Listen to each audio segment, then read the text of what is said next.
best thing I can do is give this person some sort of context, and it'll tell us why the crime was committed, i.e. motive.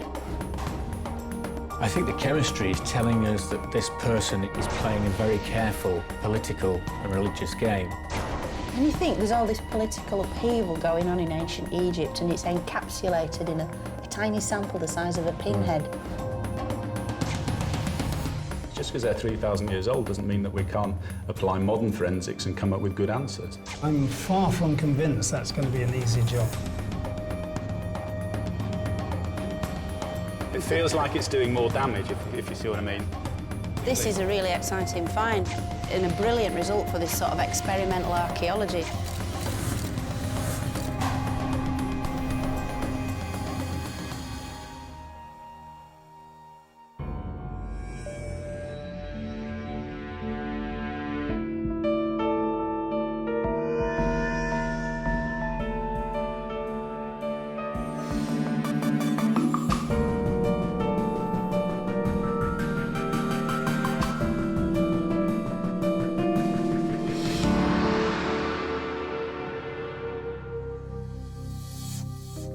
In Bolton Museum in the north of England lies a unique mummy, partially unwrapped, yet spectacularly preserved after 3 millennia.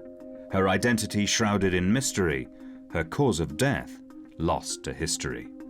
This is a great mummy, fantastic preservation. The coffin and mummy are probably our two most popular pieces in the Egyptian gallery, and you can see why. Yeah, absolutely. It's a beautiful coffin. A number of people have studied it in great detail. We know it's a very fine example of its period. We know who it was made for and what the owner was. Yeah, there's a lovely image there of the person it was made for, obviously a lady of very high status in her fine linen robes and lovely wig. Yeah, and you can see she's making an offering to a deity, and then here on a panel of inscription you've got her name and title. She's the lady of the house, the chantress of Amun-Re, king of the gods, and here's her name, Tau-Henut. So we know who she was and what she did. One thing I have noticed, it does seem to be an incredibly tight fit for the person within. So I'd be a little concerned that when this was actually completely wrapped, I can't see how this person would have fitted inside this coffin. You can really see where the shoulders are brushing against the sides of the coffin. The mummy, as you say, would have been a good deal fatter when it was intact. There's definitely something suspicious here. We need to get the mummy out so we can have a good look. Dr. Joann Fletcher's mission is to take this misfit mummy, bring it to life, and then find out how that life came to its end.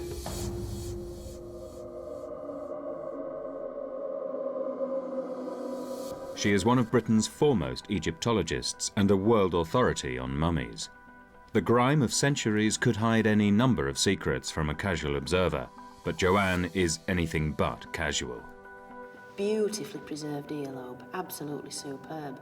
And the teeth are really quite extraordinary because although there's some chipping there, what you're actually seeing very distinctly here is an overjet of the upper set of teeth, which is a very unusual feature.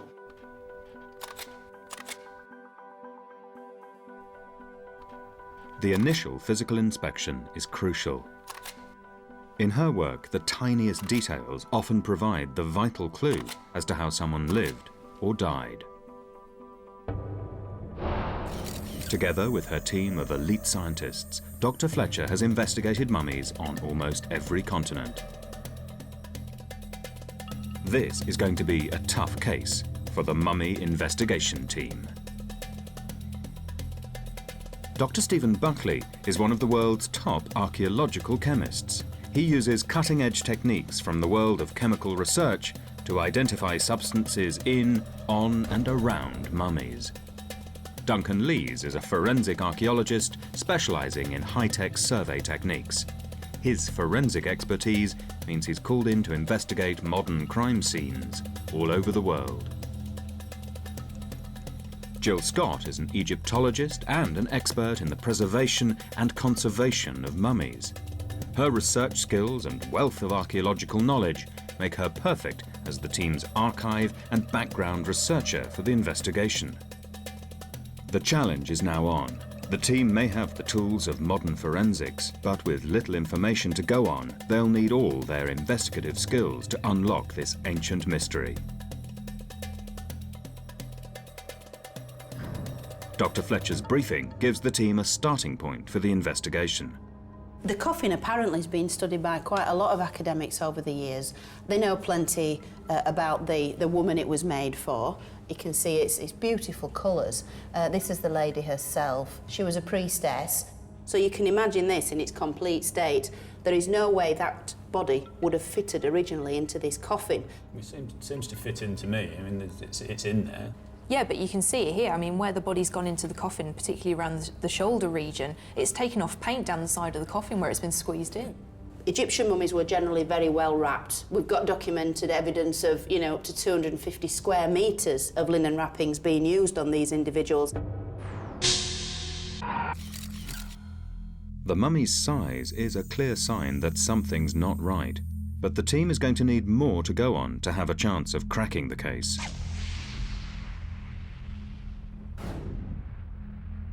There's a distinct facial feature there of overjet. A what? It's almost like buck teeth, All right. in which you have the upper set of teeth protruding very much over the bottom set. Now, this is potentially quite an intriguing find because we know from the evidence that's already been collected that the royals, the royal mummies, the pharaohs of the New Kingdom, also shared this distinct characteristic.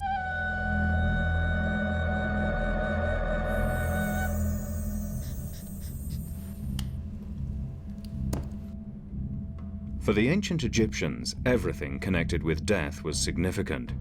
If the team's going to find out who she was and how she died, they can't afford to leave any stone unturned. One tiny mark on the mummy's face could be the key to the story. I think for me it's the pockmarking on the skin, whether this is embalming to do with the mummification or whether it's something else. Or just bad skin. Well, hasn't it been suggested that the mummy of Ramses V had smallpox because he's got these pustules on his face? That's true, but the science wasn't particularly convincing. The next step in the investigation will be critical. The 3,000-year-old mummy is priceless and incredibly delicate. If the team put a foot wrong while they're gathering evidence, they could destroy the very clues they're looking for. Any human contact could contaminate the chemical evidence, so Stephen Buckley takes his samples first. Every substance has its unique chemical fingerprint. Stephen's analysis of embalming materials can yield clues about ancient trade routes, religious strife, and even the politics of ancient Egypt. The combinations of ingredients used for embalming vary enormously over the thousands of years of Egyptian history, and identifying the chemical mix in a particular case can help pinpoint a date. If Stephen can identify the individual chemicals present in these samples, the specific combinations could have a symbolic significance that will tell us about the mummy's life and death. The chemical analysis will take days, if not weeks, to process. The next move is down to Dr. Fletcher. She calls in some specialist help to examine the pictograms that cover the side of the coffin. Could hieroglyphics expert Alan Fildes reveal vital information for the team? So, Alan, what do you make of these particular hieroglyphs? 21st dynasty. Yeah. You can tell by the yellow and the orange. We have Nebet Per, again, lady of the house, a chantress of Amun-Ra. So Who she's sung before the gods and played instruments for the gods in the temple. A very high status presumably lady. at Karnak, quite Absolutely. possibly. Karnak temple, she'd be sort of a regular performer before Absolutely. the gods. There's an interesting story here, isn't there? Nearly every detail of the mummy's life is apparently recorded on the coffin. She was a singer, probably at one of Egypt's greatest temples, Karnak, participating in rituals with a sacred rattle called a sistrum. It's a great start for the investigation. But we've certainly got plenty of clues to go absolutely. on. All the elements are there, we've just got to put them together and try and make sense of it all. Another mystery upon us. But a lovely piece of work. The title written on the coffin, Chantress of Amun was just as much a badge of social prominence as a job description. Chantresses would be high-class women who would spend 1 month in 3 assisting at temple ceremonies. In ancient Egypt, the temples were highly restricted, and jobs that provided access to them were reserved for the elite of Egyptian society. The hieroglyphs have given Joann a wealth of information about the mummy, but shed no light on the cause of death. In search of a breakthrough, Joann has brought in some heavyweight help. Paleopathologist Professor Don Brothwell has an international reputation that extends far beyond the world of archaeology. His investigations of everything from mass murders to Danish bog bodies have made him a world authority. With the help of a full-body X-ray scan, Don will be able to see beneath the mummy's ancient skin and the wrappings that cover her lower body to identify any injuries that could relate to her cause of death. And here the bottom of the spine is seen. Discover the past with exclusive ancient history documentaries and ad-free podcasts presented by world-renowned historians from History Hit. Watch them on your smart TV or on the go with your mobile device. Download the app now to explore everything from the wonders of Pompeii to the rebellion of Boudica and the mysteries of prehistoric Scotland. Immerse yourself in the captivating stories of this remarkable era by signing up via the link in the description. And there seems to be some material inside the abdomen here, doesn't there? What exactly might be revealed later on. The upper teeth are very projected in front of the lower teeth, so you have a rather sort of prominent upper teeth in the jaw. And the wear on the teeth suggests to me that's not particularly marked.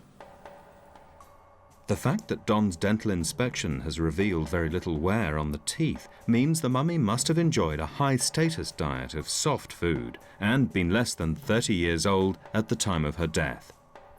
This young woman was struck down in the prime of her life. We have something at the back of the skull which looks as if we have a deposit at the back, either something pushed into the skull through the nasal area, through the nose. Right, can we move on to the thigh? Not a particularly large head of the femur, which isn't a very masculine feature, but combined with the pelvic detail, I would say this is a fairly slenderly built male. This bombshell that the mummy is actually male means the team will have to rethink all their assumptions. Steve, interesting results. We've done these digital X-rays, and what we find in the skull and in the pelvis is very definite evidence that this is a male, not female. Right. There's enough information from the detail of the skull, things like the frontal sinuses and parts of the pelvis, which indicates, the sex of the individual. I'm absolutely sure this is male. Right. So interesting puzzle. Don's search for the mummy's cause of death has totally transformed its identity. The fact that it's male, not female, helps explain why it doesn't fit in the coffin. But if this isn't the coffin's original occupant, all of the information from the casket's inscriptions is irrelevant. The investigation is almost back to square one. The team needs a fresh start. Egyptologist Jill Scott wants to find out if modern dental medicine can tell us anything about the mummy. So she tracks down orthodontic consultant Jay Kinderlin. Well, the mummy demonstrates a combination of both prominence of the upper front teeth and also an element of what we would call mandibular retrusion. So the lower jaw is actually set back in relation to the rest of the face. The unusual combination of these two facial deformities would have made life difficult. I think the main issue would have been one of eating food. The mummy may not have been able to bite into an apple normally, or if they had sandwiches in Egyptian times, they may not have been able to bite a sandwich properly. The mummy probably would have had to chop up the food to put in separately. And what about speaking? Absolutely. I mean, there are many sounds, including plosive sounds, where you would put your lips together to make the necessary noise. Our mummy really wouldn't have been able to function in that way, and lisping would have been a real problem. A picture is emerging of an individual beset by problems. A young man with trouble eating, speaking, everyday things that we take for granted. But while his distinctive teeth were troublesome, could his condition also be a sign that he wasn't as unlucky as he's beginning to appear? A family album of ancient Egyptian pharaohs hints at a possible royal connection. And there is the supposition here that these people were all related. So it tends to run in families, so the mummy's parents probably would have had a similar facial profile, and it would be passed down from one generation to the next. We have patients referred who maybe 11, 12, 13 years of age, and often as their parents walk through the door with the patients, you can see really how the children are going to turn out in later life. Right, without treatment, obviously. Absolutely. I mean, it is very possible that the mummy and these other individuals have come from the same genetic stock, if you like. But those features alone wouldn't really point you to the fact they were definitely related. What you really need to do is get into something like three-dimensional facial reconstruction, so you can see what the face is like in all planes of space. The dental evidence suggests the mummy could be related to royalty, but it's going to take facial reconstruction and further investigations to confirm that. A picture of the mummy is building up, but the team's no closer to discovering how he died. Joann calls a meeting. With his textbook knowledge of ancient diseases, Professor Don Brothwell could help pin down the mummy's cause of death. What do you think about this sort of marking on the face? It's quite a suspicious looking thing, isn't it? I mean, it does look like a rash, doesn't it? Well, that's interesting because quite a few Egyptologists, when they see these features on mummies, have sort of raised the question, is it smallpox? Is it evidence for some sort of killer disease? Smallpox was a massive killer in the ancient world, responsible for millions of deaths worldwide. Victims of smallpox are covered with pustules that break off to leave ugly scarring, resembling the marks on the mummy's face. With no known cure, a diagnosis of smallpox was a death sentence until the disease was almost eradicated by vaccination in the last 100 years. Don's vast knowledge of human remains enables him to make a quick judgment. My guess is it's post-mortem. It extends on to only regions of the body. And I've seen the same kind of thing in bog bodies, for instance. And again, I think it's post-mortem. The most likely explanation for the marks on the mummy's face is drying out of the skin during the embalming process.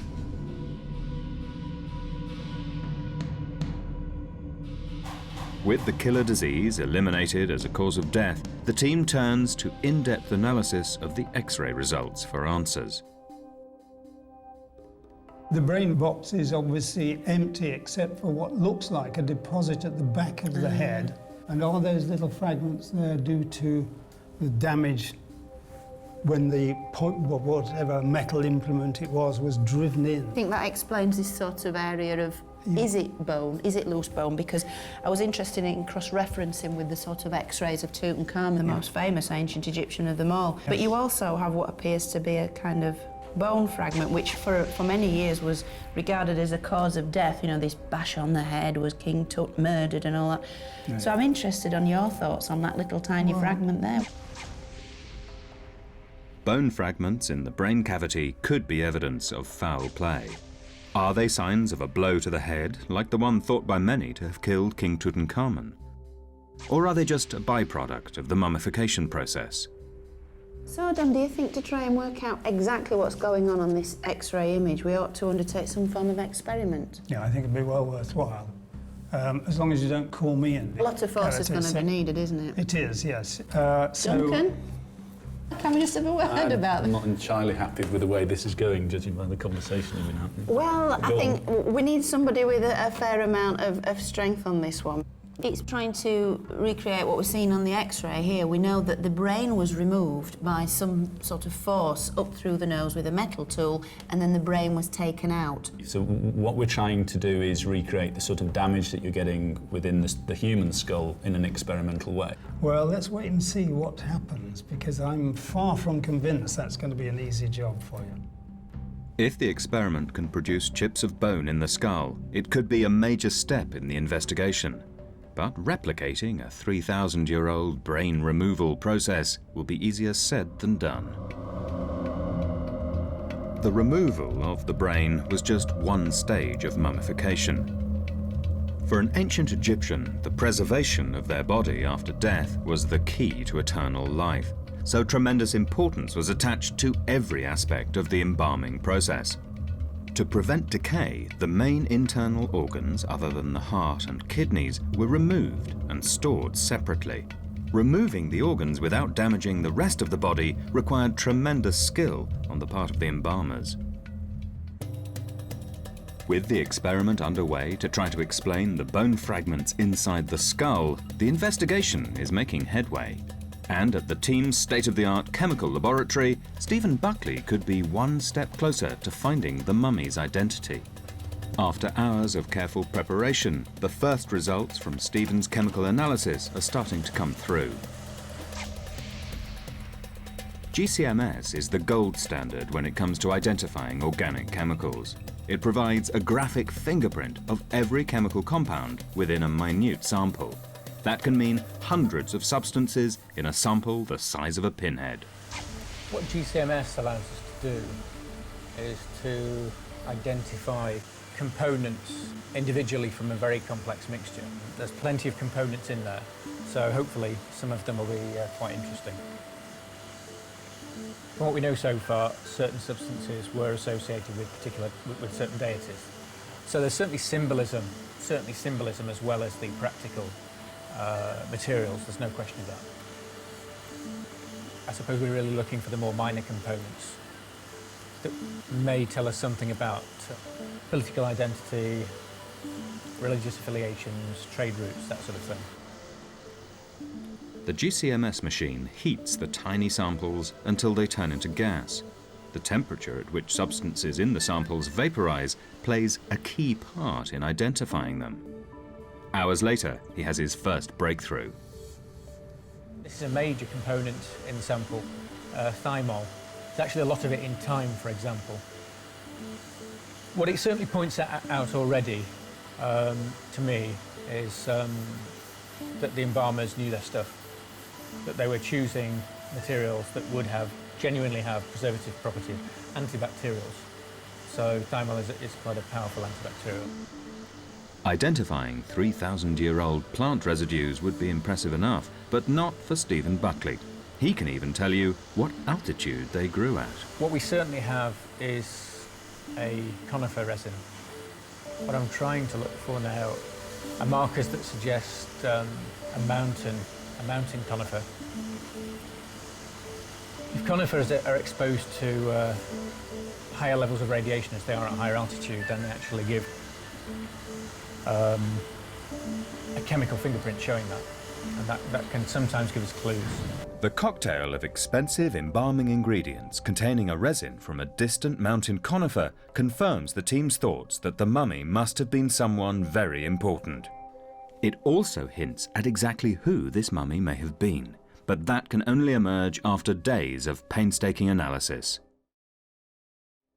While Stephen's making progress on the mummy's identity on his own, Joann's going to need some help to carry out her experiment on the cause of the mummy's skull damage. The fundamentals of metalworking haven't changed for thousands of years. Don Barker is still practicing skills that would be familiar to any ancient medical toolmaker. Egyptian embalming tools were originally made in copper, a soft metal easily bent into shape, but almost as easily broken. Copper was eventually replaced by stronger metals, so they're using authentic ancient designs to make tools in both copper and iron to see if either can produce the kind of bone chips seen in the mummy. Wow, that's amazing. You can really get a feel for how they might have done it now, you know. For the whisking process to liquefy the brain for removal, Joann has another tool made, a long, thin wire that will curve around the inside of the skull.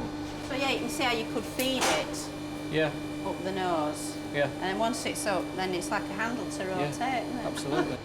With the replica ancient Egyptian tools complete, everything is set for a hands-on, practical experiment which could determine whether these kinds of implements could have been the cause of the mummy's skull damage. Following the revelation that our mummy is male, Duncan meets facial reconstruction specialist Stephanie Davy-Jow to build a picture of what he may actually have looked like.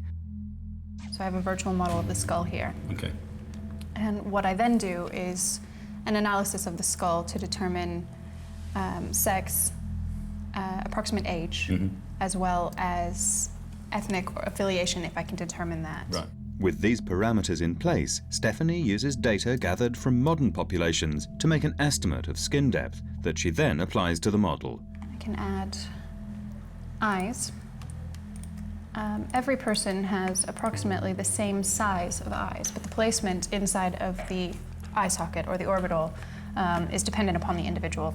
One thing that was interesting that I noticed when reconstructing this individual was the marked asymmetry in his orbitals. His eyes aren't even. Like the deformed jaw, the asymmetric eyes are another characteristic of some 18th and 19th dynasty Egyptian royalty. As the pieces come together, the mummy's looks seem to become more and more extraordinary. And you'll notice too in the profile, you can see he's got quite a receding chin, coupled with the overjet, and he's got a convex nose. So he's got kind of a beaky nose and a receding chin. You're not building up a very good picture of what this guy's going to look like. I build it as I see it. Distinctive. Distinctive, but yeah, can't hide from the facts. As the dental evidence suggests, the mummy was a young man with a whole host of problems. And next, I can begin to build the overlying skin surface using the information from the tissue depths and the muscles and the shape of the skull. And you can begin to see what he looked like. Oh, it's incredible, isn't it? He's certainly, choose my words carefully, distinctive, isn't he? He is. Yes. I don't think he'd make any modern magazine covers. No. But With a forensically accurate picture of the mummy, the investigation gains new impetus. The team are no longer dealing with desiccated remains, but a human being whose cause of death remains unknown.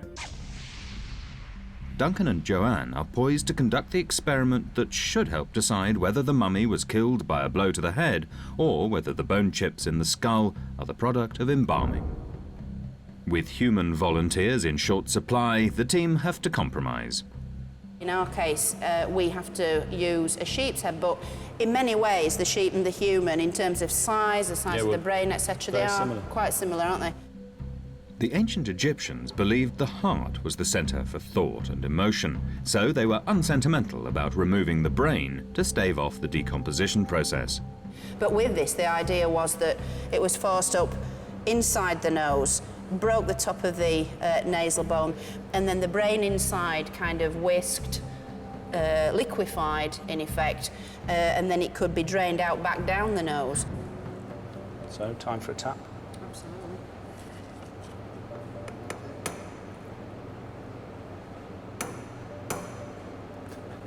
Horribly easy.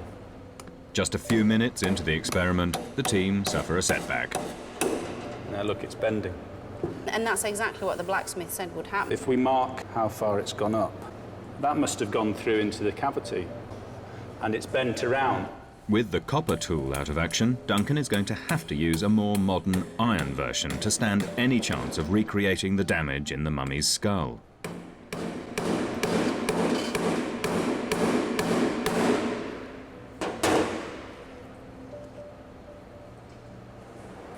It's much tougher and hasn't bent around the skull cavity, but has definitely gone through it.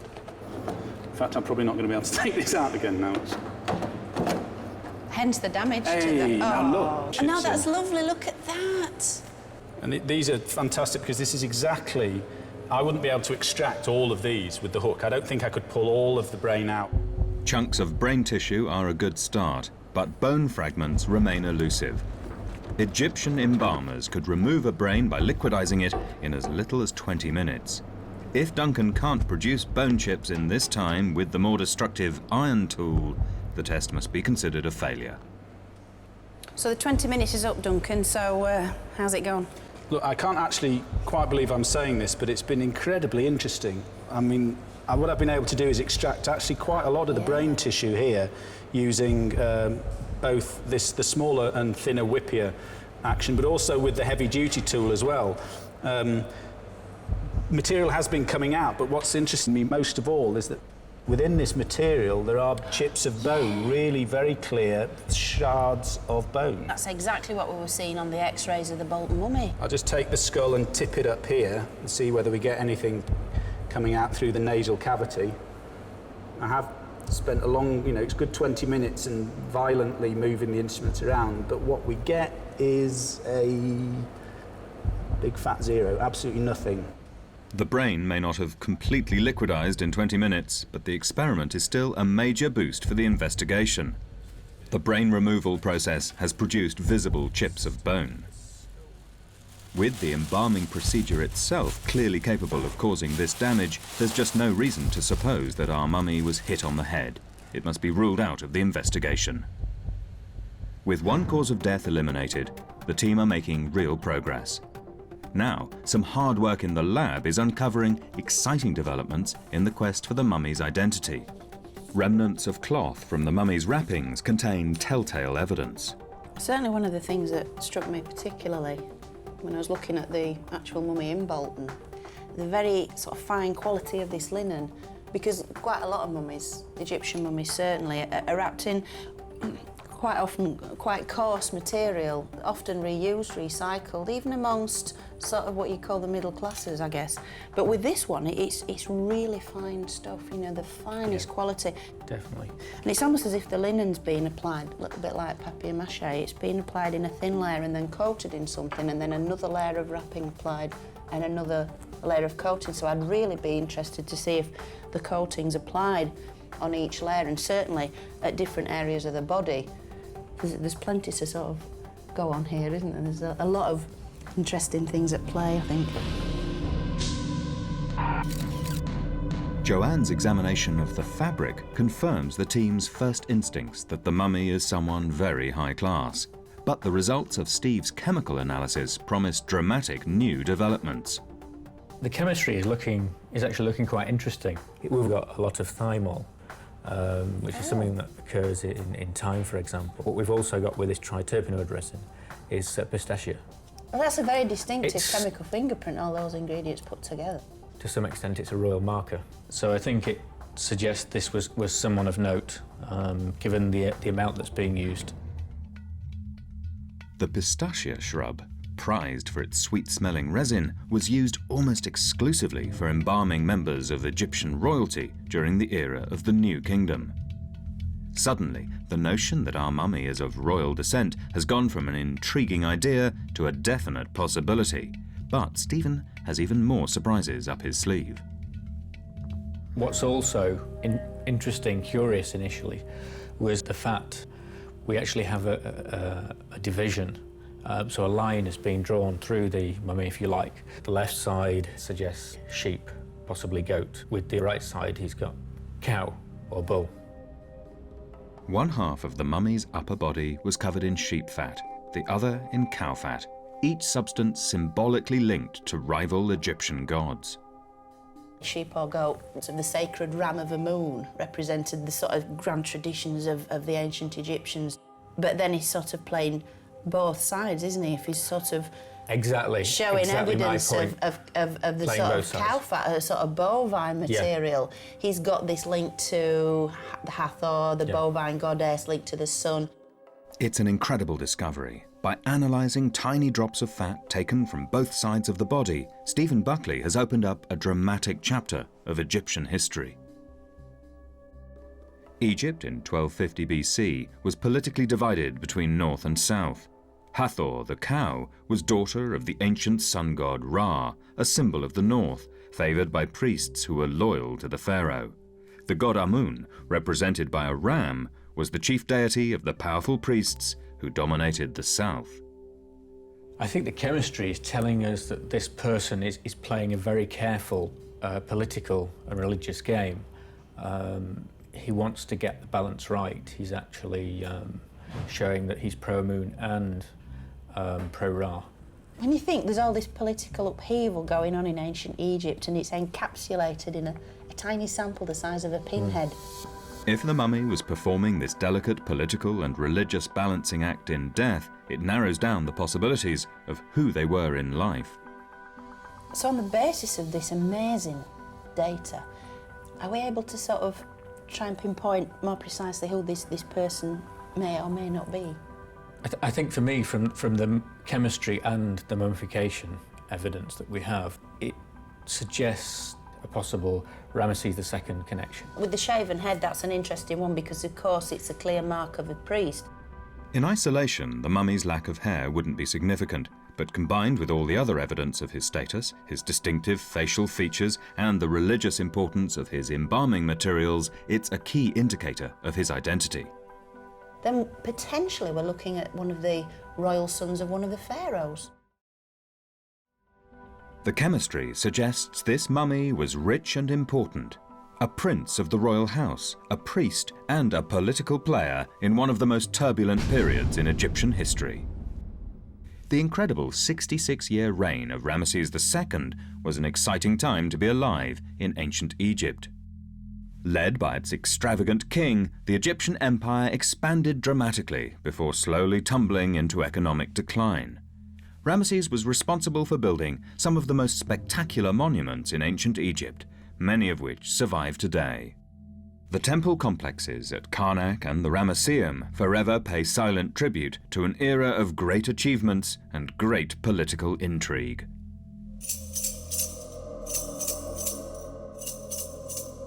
The teeth, the eyes, the chemistry, and the shaven head all point to one identity. Of the hundreds of children that Ramesses II fathered, many would be sent into the priesthood, where they could enjoy some of the most powerful and privileged positions in Egyptian society. From within their magnificent temples, the priesthood could exert control over every aspect of Egyptian life. The team are managing to put together an extraordinary picture of who this mummy was in life, but they're no closer to knowing how he died. For an answer to this vital question, they'll need some high-tech assistance. A CAT scan, computer-assisted tomography, uses a series of X-rays to build a 3D image of the body. Hundreds of images taken from 360 degrees around the body are combined to build the picture. With this state-of-the-art imaging device, paleopathologist Don Brothwell can find traces of injury or illness in the ancient mummy that would elude a normal X-ray. What we're hoping to find here is any evidence of abnormality, so we ought really to look particularly to see whether we can find any incision. If they find an oblique embalming incision, it'll place the mummy in Egypt's 18th dynasty, and everything the team has discovered would be thrown into question again. If the incision is vertical, the mummy would be tied to the 19th dynasty, the time of Ramesses II. Is that a cut? In that area, I'm just trying to compare it to the other side. During embalming, the organs would be removed through a single cut in the abdomen. After mummification, it would generally be tightly stitched, making the incision very thin and hard to find. It's the left-hand side where we should be finding the incision, right? No, remember, it will be stitched up. The skill of the Egyptian embalmers makes it a difficult search, but eventually they find it. It's a vertical incision. The discovery of the incision puts the mummy squarely in the time of Ramesses II, but further investigation will be needed to identify how the mummy died. But obviously, if we really are going to try and find the cause of death, we need to work over every image very carefully.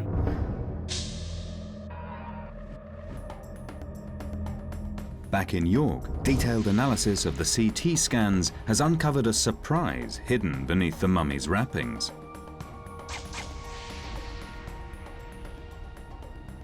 Aha.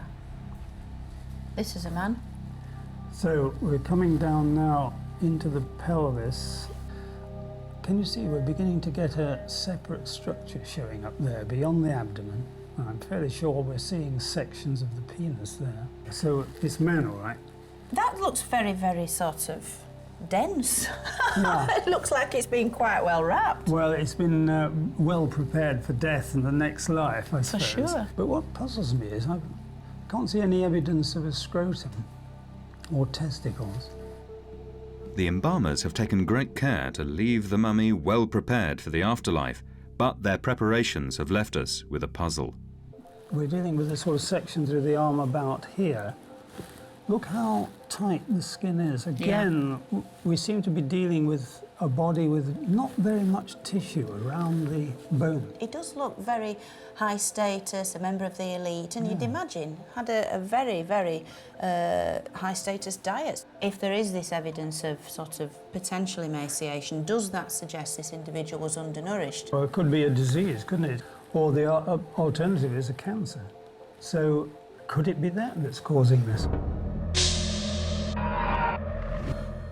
Cancer can cause dramatic weight loss irrespective of diet. Just like today, it was a problem for the ancient Egyptians, even for young men in the prime of life, like the mummy.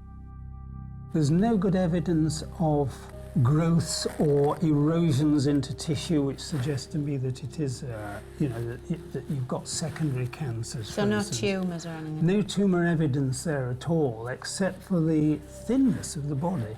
We might, of course, be dealing with a body where the actual tumourous tissue has been removed by the embalmers. Yeah, it's quite possible, given how skilled they were. Yeah, that's right.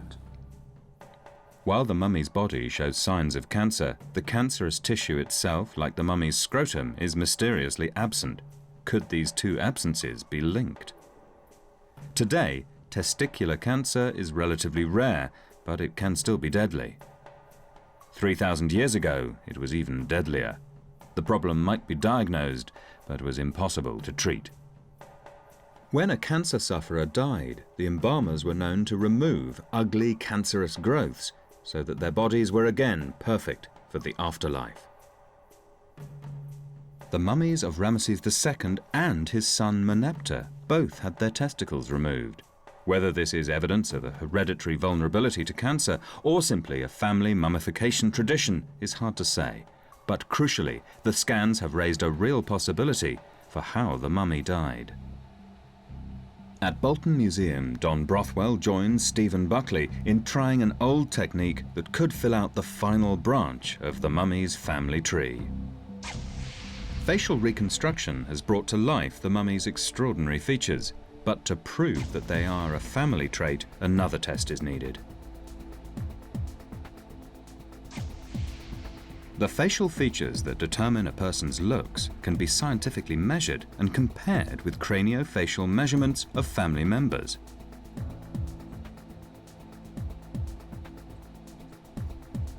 The proportions of the nose and chin can be just as distinctive as fingerprints. What I've seen is some interesting patterns in the royal mummies. And there's some hints at possible similarities here, so it's a question of what we can get out of that by getting accurate measurements here. Accuracy in these measurements is absolutely essential. The tiniest mistake could render the result meaningless. Upper facial height would be nice, that's but a problem, isn't it? That's right. The lip is obscuring the and preventing us getting an accurate measurement. So I think perhaps the X-rays might provide an accurate measurement there, I think. Yeah. Craniofacial measurements can be taken from a human body or from X-rays. It's an old technique dating back to the 19th century. Nowadays, it's rarely used in modern criminal investigations where DNA has become the single most important tool in positively identifying individuals. But DNA is vulnerable to extremes of temperature and is almost certain to have been destroyed by heat, time, and the substances used in embalming. For ancient artifacts like Egyptian mummies, craniofacial measurement will always stand the test of time. Back in York, the final piece of the jigsaw is almost in place. However accurate Stephen's measurements are, they mean nothing on their own. To prove scientifically that this mummy is related to Ramesses II, the statistics must be compared with data gathered from Egyptian royal mummies, including Ramesses himself. I looked at all the royal mummies that we have from the New Kingdom. The one that stands out as being most similar to ours is Ramesses II. Of these 6 key measurements, 4 of them are virtually identical. With Ramses II? Yes, with Ramesses II. The link between these 2 mummies is not just statistical. The resemblance is more than skin deep. Here's the X-ray of Ramesses II.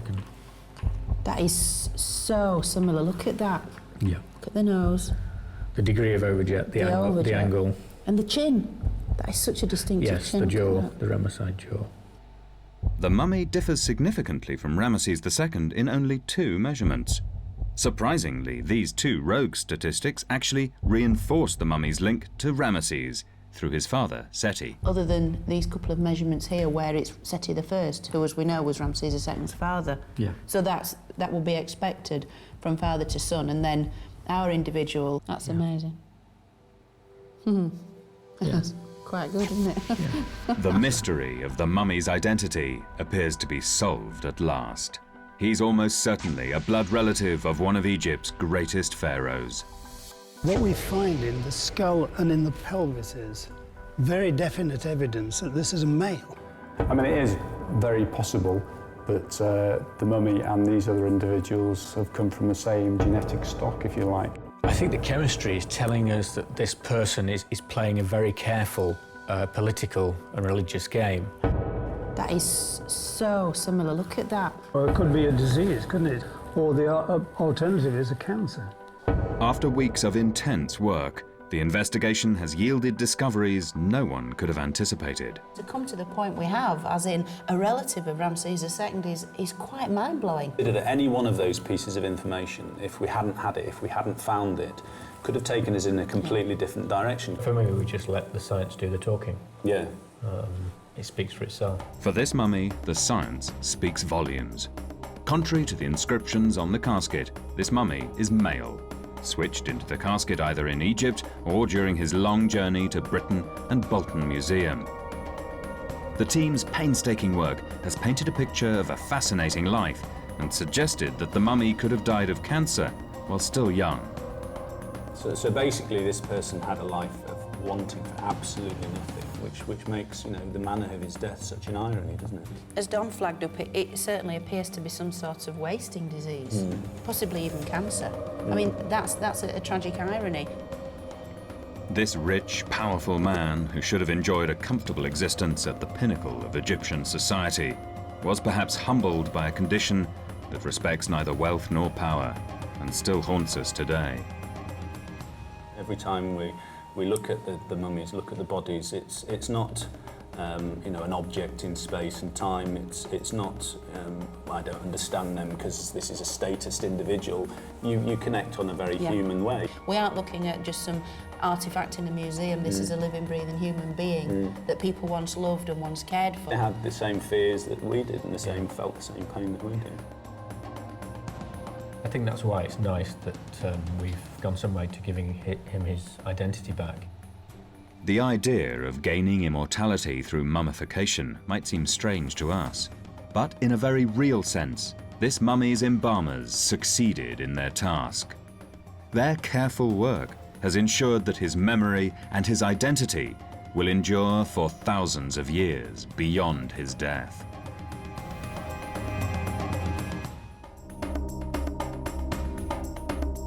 Somebody here wants this lady to suffer for the rest of eternity. We may have a crime here, but we've got no body. Certainly a puzzle, and possibly suggests something a little sinister. There's so many suspicious elements to this story, it's really giving me cause for concern. It would just be a world of pain.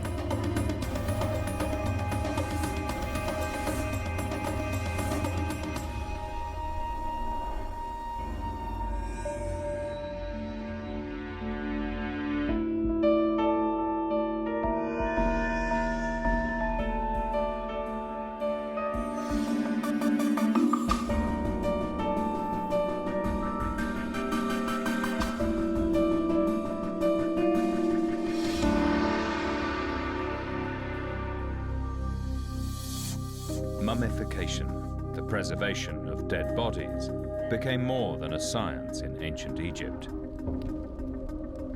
It developed into a sacred ritual. No other people in history devoted so much time and expense to ensuring a safe passage into the eternal afterlife with their body intact. The skill of Egypt's master embalmers was phenomenal. Thousands of years ago, they worked to halt the ravages of time on lifeless corpses.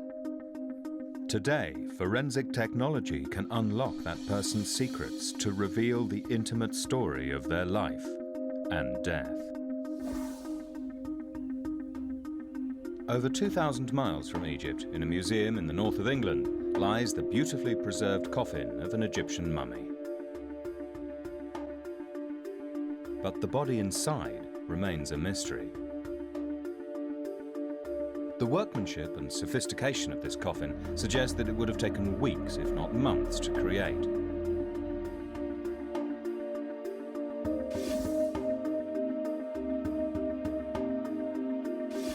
To be worthy of this top-of-the-range casket, its owner must surely have been a VIP.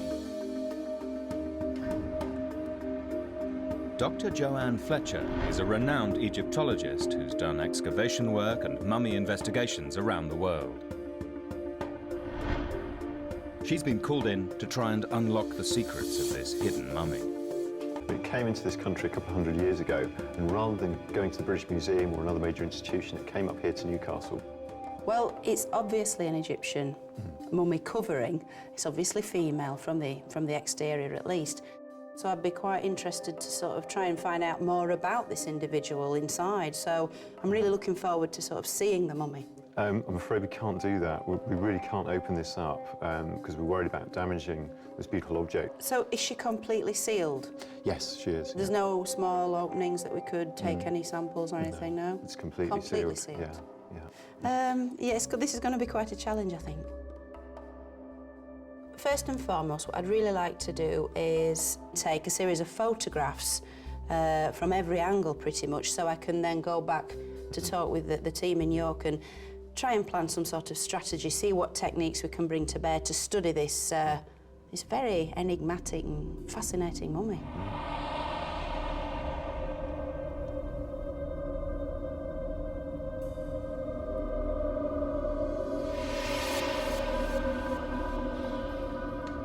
This sealed coffin may be an exquisite work of art, but it's also an ancient mystery, thousands of years in the making. Joann's already nicknamed the hidden mummy the Lady. And piece by piece, she and the team will have to fill in all the details of who she was, where she's from, and how she met her end. This case will be a massive challenge for the mummy investigation team, given the coffin is sealed and they will never be able to see or touch the mummy within.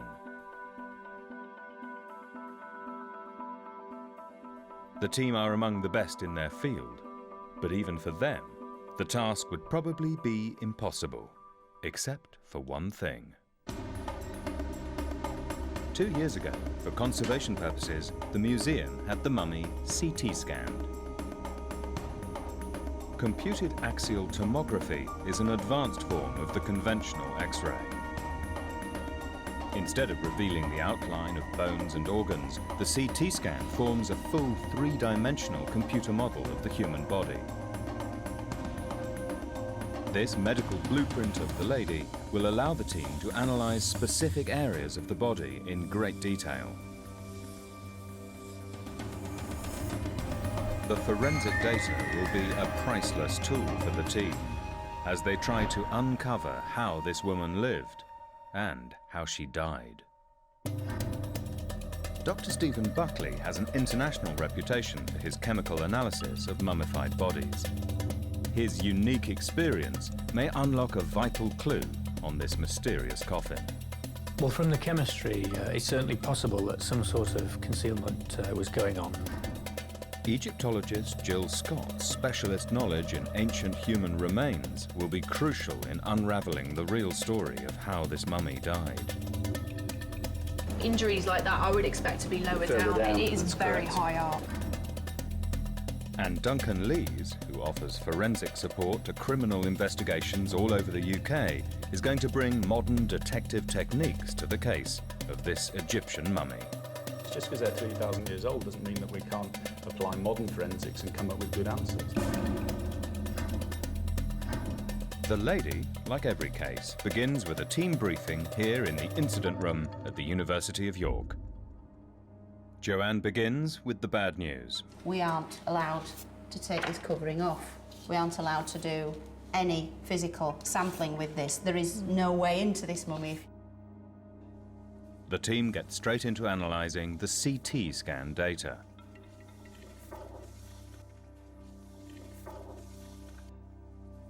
What interests me here is this sort of package, which I'm guessing is part of the embalming process, the mummification, internal organs wrapped in there.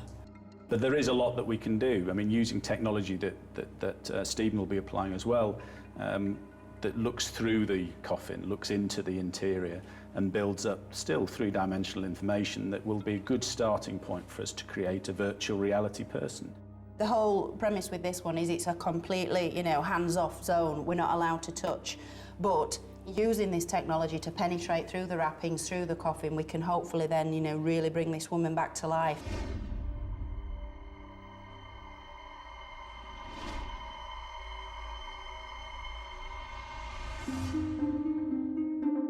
The team have state-of-the-art forensic technology like a CT scan at their disposal. But if they're going to unlock the secrets of this sealed coffin, they'll have to do so with absolutely no access to the body within. To get things started, they're going back to basics. Jill Scott is hard at work. She's already unearthed the museum's acquisition records and has discovered that back in the 1820s, when the coffin of this mummy first came into the country, it was opened at the base by the feet. The damage that was done during this operation is one reason why the museum insists the coffin must now remain sealed. Further analysis of the records reveals details that will help them build a profile of the mummy. And what we appear to have is a mummy dating from the 21st, 22nd dynasty. So we're looking around 1070 to 900 BC as a sort of rough date there. The records state that the name of this mummy is Bakht Hornat, which means servant of Horus the Strong, which makes sense as a name for an Egyptian female. And what we also have is a location. We have it mentioned here that she was found in a tomb at Gurna in Thebes, which is a really interesting place. Set along both sides of the River Nile, near the modern city of Luxor, lies the ancient city of Thebes. It was for a while prominent as a royal residence, the capital city, and the religious heart of Egypt. It contained the necropolis in the Valley of the Kings and numerous funerary temples such as the Ramesseum, built by Ramesses II. But for all its architectural splendour, Thebes was at the centre of a bitter rivalry that had split ancient Egypt in two.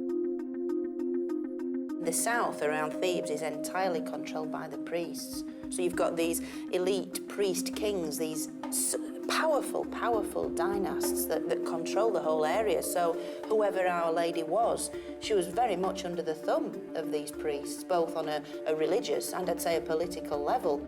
And I think the thing that interests me most of all is this Mona Lisa type smile to her, really enigmatic, and it kind of makes you wonder what's actually going on underneath this coffin lay.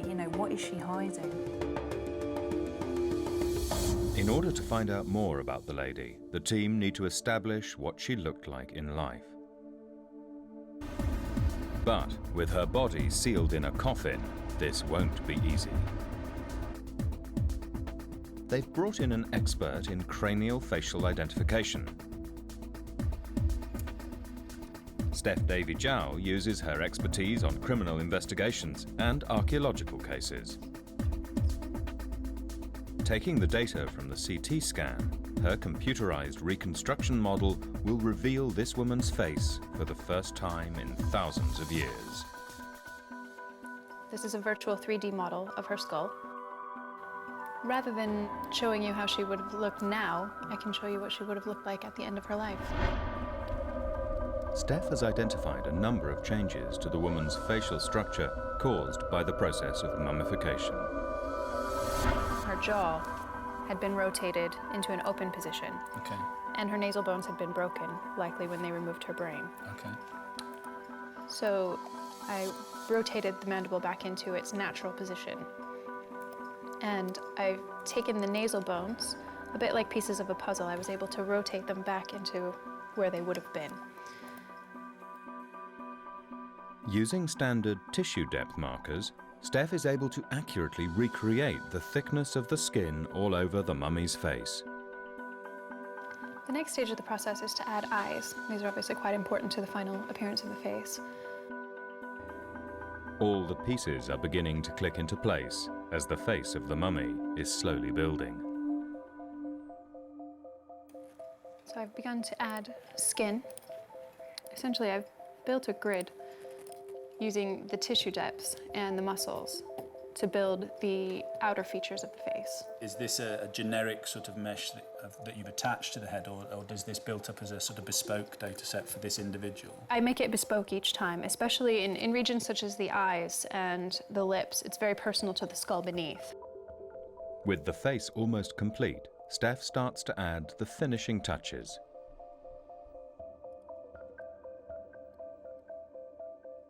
Here's an image rendered of what she looks like without hair. Okay. Quite statuesque, I think. Incredible. Very, well, beautiful and very striking as well. Very strong features. To build an accurate picture of her hairstyle, Steph has modelled it on the painting of the lady's hair on the outside of the coffin. And there she is. That is extraordinary. This is how she would have appeared on the day that she died. The face of a 3,000-year-old mummy. The ability to accurately rebuild the face of this Egyptian woman as it was the day she died almost 3,000 years ago is an astonishing achievement for the mummy investigation team. Especially as they've managed to do it without even opening the coffin. Now that you've finished the reconstruction and spent so long working on it, what clues are hidden away in her face that you've managed to draw out? Well, you can see she was a quite striking-looking woman. And you can see here she's got quite an extensive overbite. And based on her overbite, we can say with some confidence that she was likely of high status. This has been shown in various research outputs. An overbite is the vertical overlapping of the upper teeth over the lower teeth. It's a classic facial feature of Egyptian royalty. A physical characteristic dating back to the lineage of pharaohs like Tutankhamun in the 18th dynasty. This important discovery backs up the theory that the mummy was a high-status Egyptian female.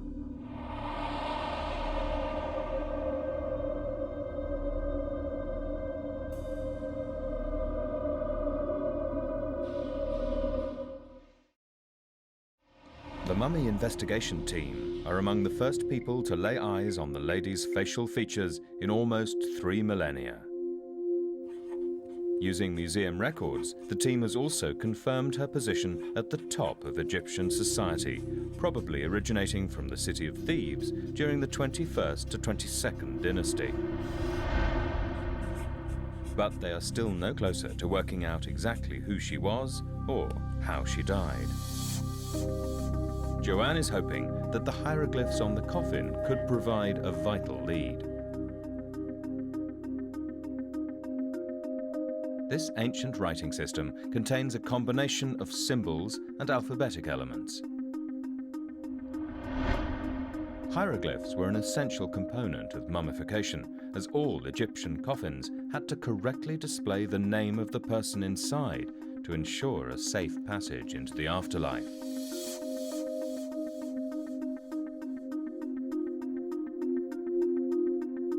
They were first deciphered in 1822 by French scholar Jean-François Champollion, who realized that the Rosetta Stone was inscribed with the same text in both Greek and hieroglyphs, an event that gave birth to the science of Egyptology. Alan Fildes specializes in deciphering this ancient Egyptian writing, and his knowledge could unlock the secrets of this sealed coffin. In his analysis of the hieroglyphs, Alan has noticed a series of anomalies. Ever since she was brought to Britain, she's been known as Bacht Hornacht, which means servant of Horus the Strong. But that's not what is actually written on the coffin. We've got Bar Ke. Yeah. Then we've got a very hurried water sign. It is hurried, isn't it? Very hurried. They've not done a zigzag like normal. Which I'm sure would have been as easy enough to write the water sign as it is to do that line. So we have Baket and Hor, which translates as simply servant of Horus. Then I see Nacht, Baket and Hor, Nacht. The word Nacht, meaning strong, is separated from Bacht and Hor by the equivalent of a full stop. This means the name actually reads as Bacht and Hor full stop. Adding a Nacht seems to be a mistake by whoever transcribed it for the museum. For over 200 years, this mummy has been given the wrong name, servant of Horus the Strong, instead of her true name, servant of Horus. Remembering the names of the dead was sacred to ancient Egyptians. They probably valued the afterlife more than any other culture in history. They believed that death was simply a temporary interruption and that eternal life could be ensured by preservation of the physical form through mummification. The pharaohs in particular were so obsessed with the afterlife that they ordered the construction of vast and complex tombs to protect their bodies for this journey into the next world. The 19th century mistranslation of the name is one thing, but the original scribe also seems to have made a mistake. Everything else is actually spot on. Everything it's well else done. Does work. And then we come to the major part of the inscription, and suddenly we send the wrong person. So we can't say with any certainty the name of this lady. Exactly. Which means she can't live again. She can't. The description of the lady's status, a vital insignia for the afterlife, contains what must be a deliberate error. This woman is called Lord of the House. Absolutely. And she's a lady of the house. Yep. She's not a man, she's a woman. So at the top, they've got the sex wrong, which is pretty fundamental. It's maximum to hurt, isn't it? It's the maximum kind of thing you can do to this lady to affect her. Yeah, it was totally misrepresenting what she was in life. A gut instinct would be that that somebody didn't want this person to live in the next world. An error so obvious as that, somebody wanted to do mischief. A thing so crucial as a name, a thing that was going to take you and allow you into the next world, a thing that you couldn't live without. No, it's a major error, or has it been done for a reason? The deliberate misrepresentation of the mummy's title has thrown the case wide open, leading Joann and Alan to consider who would have wanted to sabotage the lady's passage into the afterlife. Well, there are a number of suspects, aren't there? So if we list the subjects, we can actually have a look at them. There's the family, there's the scribes, and there's the priesthood. Could have been any of the three. Let's face it, what percent of Egyptians could read and write in this period? Exactly, Maybe I mean, 2 or 5, 1%. 1% max. So a scribe could get away with that. Yes. Without 98% of people even looking at it. Who would know what the scribe had written? That begs the question, what's going on inside this cartonnage? Absolutely.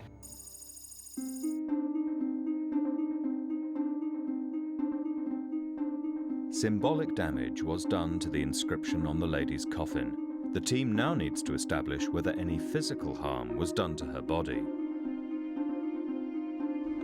Since they will never see inside the coffin, Duncan has decided to use the images from the CT scan to create a precise model of the mummy's head.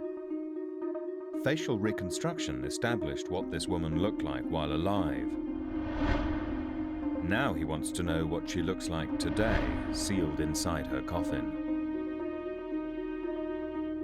3D design specialist David Moore will take data from the CT scan to form a replica model of the mummy's head.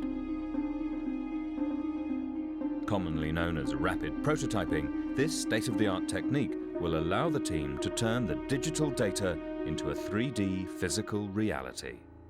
We have a fundamental problem with this body, David, in that we can't actually see her. We've got this CAT scan data, but we really need a visualization. We really need to sort of look her in the eye if we're going to solve the case. Well, see, the problem we've got here is 3,000-year-old mummy is a lot of those tissues have sort of absorbed into each other and become attached to the skull and things like that. So what we're really going to have to do is push the boundaries of the software slightly and try and really pick out just the material that we want. Three-dimensional printers build up the specific design by printing thousands of successive layers.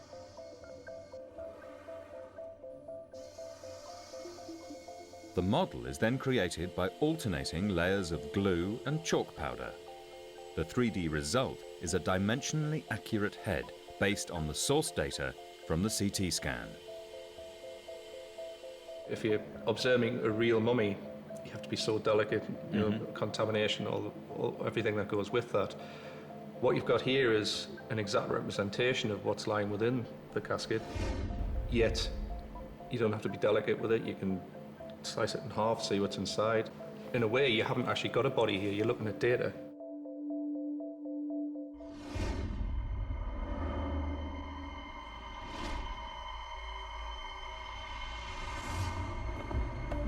Continuing to build the profile of the lady, Joann Fletcher is trying to gain clues from one of the oldest forms of forensic ID that exists: teeth. Dr. Ian MacLeod is a leading dental radiologist who specializes in the analysis of Egyptian mummies. One of the things we can see straight away, she's got a full set of teeth, including, importantly, her wisdom teeth, the third molars. And in most people, the third molar erupts in your mouth at around the age of about 18. And it takes another sort of 3 years for the roots to completely form. So if we look carefully, we can see these roots are fully formed. Yeah. So automatically we can say this lady's over the age of 21. But if we look at this lady's teeth, we can see that this is the first molar. This erupts around the age of 6. The second molar erupts around the age of 12. And as we've said, the third molar about 18. Once the teeth are in the mouth, they start to wear, and in ancient Egypt, in fact, they probably wore their teeth quite rapidly. And if we look at the top of the teeth there, we can see that's worn quite a lot. This is a little less worn, and this one's worn but not to a huge degree. So putting these sort of facts together, in fact, it gives us an age of around 30 at death. Life was hard for most people living in ancient Egypt, and the average life expectancy was low. A woman in her mid-40s would be considered elderly. So the fact that the lady was around 30 years old when she died makes it unlikely that she died of old age. Meanwhile, the 3D visualization of the mummy is almost ready. Without even laying a finger on the coffin, Duncan is about to see exactly what the lady's head looks like.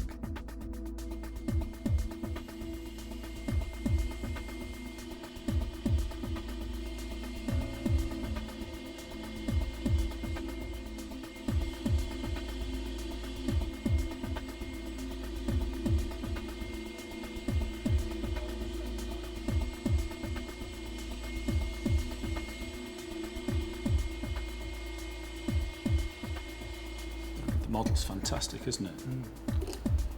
This is one-to-one scale data, so you're not reduced or changed in any way the dimensions. So she has a very delicate, small head, doesn't she? Petite, yeah. It's incredible to be looking into her face. Yeah. I wonder who the last person she was looking at was.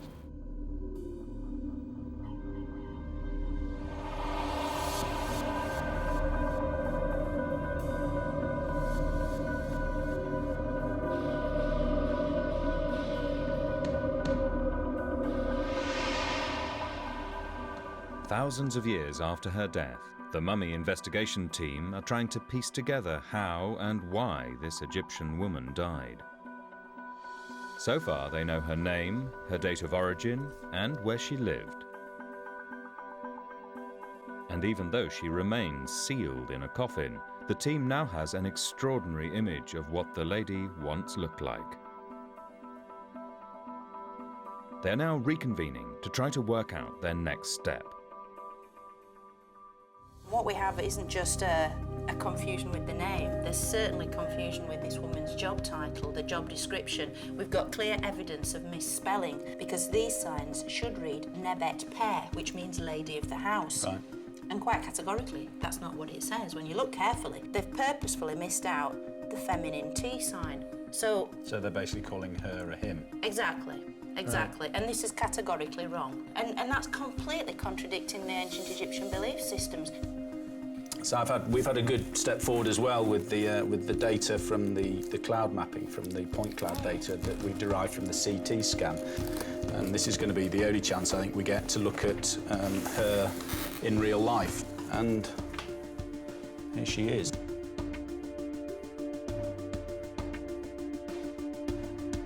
Stephen is a world authority on mummification techniques.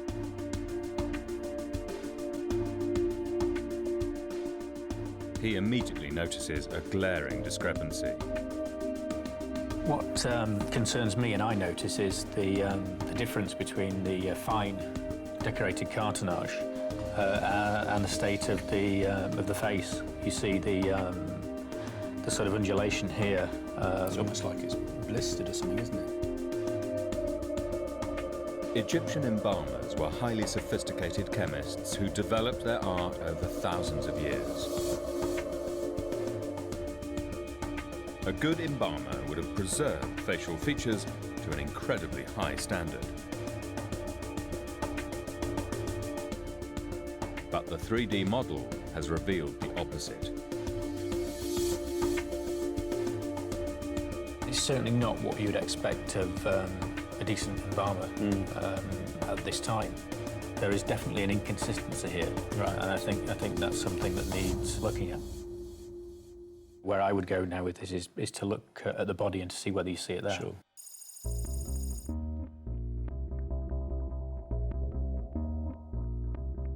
The evidence for foul play is building up. The team now need to find a cause of death for the lady.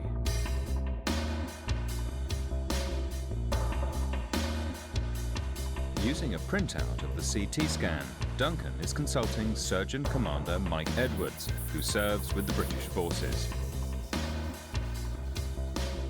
He's seen practically every kind of injury to the human body. Armed with the CT scan data, he may be able to tell what has happened to the lady's body.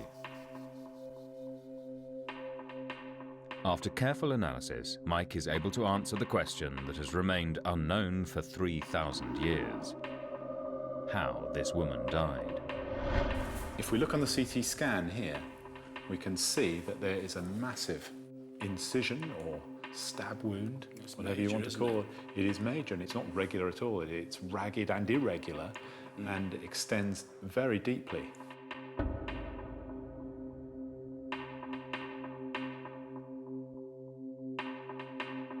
We're not talking about the mummification wound, the embalmer's incision here. No, we're not, because this is more likely to be the embalming incision, because it's in the left loin and left hypochondrial region. Which is very normal, isn't it? And it's very neat. Yeah. The large wound identified is completely separate from the standard embalming incision, which is also visible on the CT scan. This presents the team with a dramatic development. I suspect the wound is here. Okay. And this extends, if a knife were placed through the abdomen, it would have gone through this small bowel here, large bowel here, maybe even into the liver here and the large vessels at the back of the abdomen. Why do we think this is a wound from a stabbing rather than, say, damage from impaling yourself or falling on something, you know, that sort of thing? Well, I think I'll go further than that. I think this is an assassination. I think the site of the wound tells us and the size of the wound.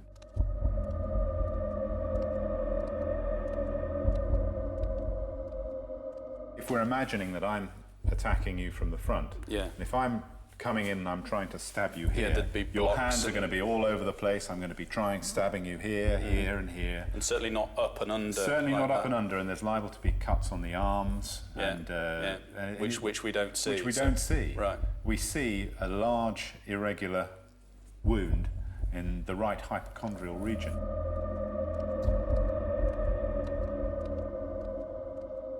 Our assassin would approach from behind. Right. I step from the rear, hand over the mouth, hand goes up, I twist my body in, knife rams up, then spinning it around and moving it around as much as possible to do the maximum amount of damage before pulling the blade out and making a run for it.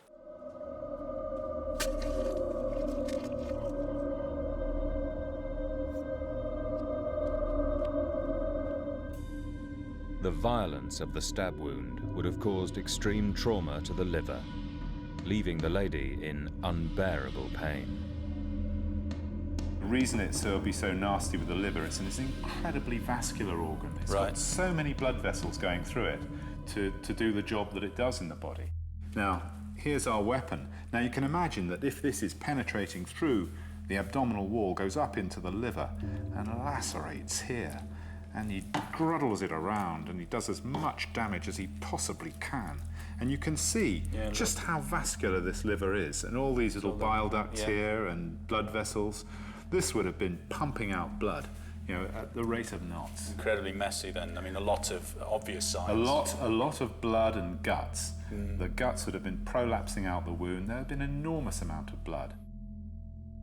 So we have this graphic evidence for this vicious and violent and terminal assault on this 30-year-old woman. How long would it have been before she died? What would have been that sequence, do you think? I would think it would just have been a matter of minutes. If the knife had penetrated even deeper and maybe taken out the major vessels, the back death would have been, you know, in under a minute. Through her mind must have been passing all of that family and relations and what's happened and why has it happened and just amazing fear. I would think it would just be a world of pain. With the shocking revelation that this mummy was violently murdered, the team now need to work out why someone would have wanted to kill the lady.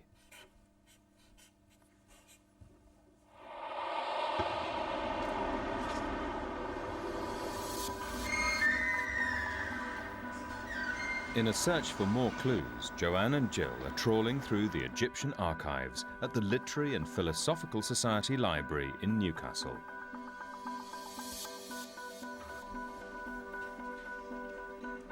It has an extensive historical collection of books, periodicals and newspaper reports charting the birth of Egyptology as a science in the early 19th century.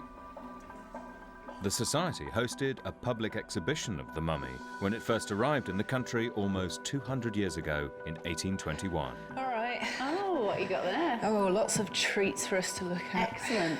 I've come across this one, which actually looked quite interesting. It's the reports, papers and catalogues of the Literary and Philosophical Society from Newcastle upon Tyne. 1820 to 1821, so that's coinciding with our date. But if we have a look through, it's quite a strange book in its nature. It's more like a scrapbook, actually, and I think if we just have a sort through.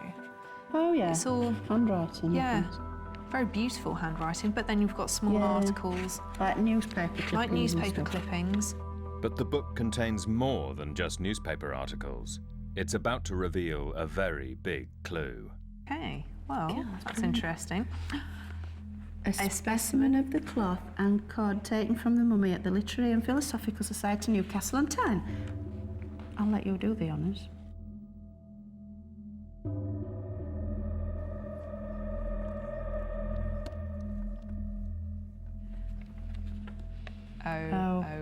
Oh, this here is we go. good, Very, isn't very it? careful. What a result. That's incredible. Look at that. They have kept it in a book. That's fabulous. That's for over fabulous. 200 years. It's still very dusty. It is, actually. yeah, let's close it up. That is, oh, I've just breathed in back to our nap tank. Nice. What a discovery. You don't usually make archaeological discoveries in a library, do you? From the start of the investigation, the team had no access to the mummy or interior of the coffin, so the finding of these linen samples is a huge breakthrough.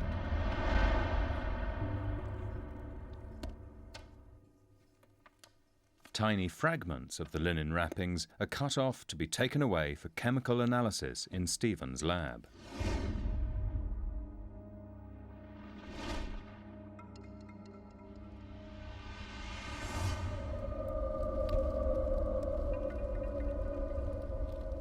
The entire embalming process would take around 70 days and was performed by priests and embalmers who had a detailed knowledge of the human anatomy. Some organs would be removed to avoid decay.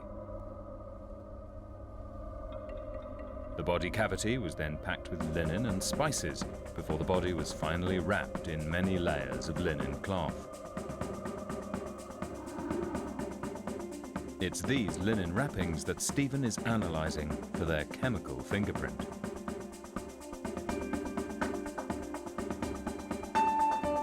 Through GCMS, gas chromatography, mass spectrometry, he will be able to identify the chemical compounds present on the linen sample. The technique works on the principle that every chemical turns to a gas at a specific temperature. By gradually heating the microscopic samples taken from the linen, it should reveal the many hundreds of compounds it contains by examining the point at which they turn to gas. This will provide a chemical fingerprint of each of the components used to embalm the mummy. Well, I've never sampled from a book before, but it's looking quite interesting. And what we actually have is a ruminant fat mixed with castor oil, balsam, a trace of coniferous and a trace of beeswax. Is that all? Yes, that's all. So nothing particularly exotic? No, not really, no. Well, surely you'd expect a few more exotic commodities, given the status of this woman. That sounds rather like a collection of somewhat mundane ingredients. There does seem to be a contradiction here between the materials used and the quality of the cartonnage we see. So I suppose the question we should think about is why. But you see here the combustion markers, which we see if something has been very strongly heated. So it perhaps suggests that someone was in a rush rather than doing a good job. The GCMS test has not only identified that relatively cheap materials were used in this embalming, but also that the materials used had been severely overheated. This correlates with the results from the three-dimensional print of the mummy's head, displaying large amounts of decomposition, also indicating an incompetent and rushed embalming. This is highly suspicious, as the mummification of members of Egyptian high society was a precise and delicate art. No, it just doesn't add up. The way she was mummified, the ingredients aren't what one would expect, given her apparent status. So what's going on? I'm not quite sure, and possibly suggests something a little sinister. The results of the chemical analysis indicate that the violent stabbing of Bakhten-Hor was just the first of a series of heinous crimes to be committed against this Egyptian woman.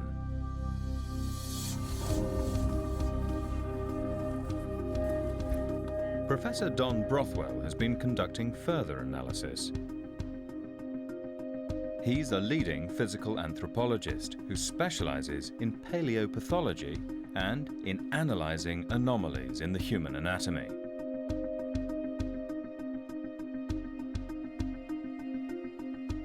Using the three-dimensional data from the CT scan, he's identified a shocking new development. Well, I've been looking through this area of the head and neck. So if we get these CT scans and move through from the face back into the throat area there. First of all, you can see the tongue in the jaw. And as you move back towards the neck region, nothing then in the throat area. There's no windpipe or anything there at all. They've slit under the tongue, removed the windpipe and so on, cleaned it up, and then inserted a large wad of, I would think, linen or something of that sort of. I mean, my feeling is that that was a decision which they took for some carefully thought out reason. And it might have, in fact, infringed the usual policies in terms of embalming. So you're saying this was a premeditated move? A part of their technique. Yeah, which is something I've never seen in any other mummy. The complete removal of this part of the body. Well, it wasn't a standard part of the proceeding, was it? Well, it is here. Of all the human organs required after death, the throat was one of the most important for ancient Egyptians. According to their belief system, the deceased had to be able to speak his or her own name to the god Osiris, lord of the afterlife, to then be judged upon entry into the eternal paradise for the soul. In the eyes of ancient Egyptians, removal of the throat during mummification would prevent this sacred ritual from taking place. Why take out the throat, the voice box, the very organs that are required, we know, to breathe again in the next world, to speak your name in the next world? Yeah. When she's there before the gods, she physically cannot speak her name before them. She can't identify herself. The cartonnage can't identify her. So it does give me some cause for concern, I think.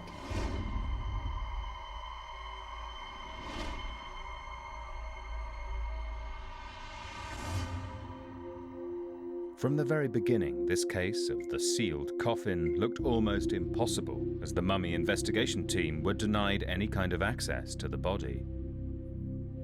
Against all odds, and through a combination of forensic excellence and old-fashioned detective work, they've built an incredible picture of who this woman was and how she died. Based on her overbite, we can say with some confidence that she was likely of high status. Well, from the chemistry, it's certainly possible that some sort of concealment was going on.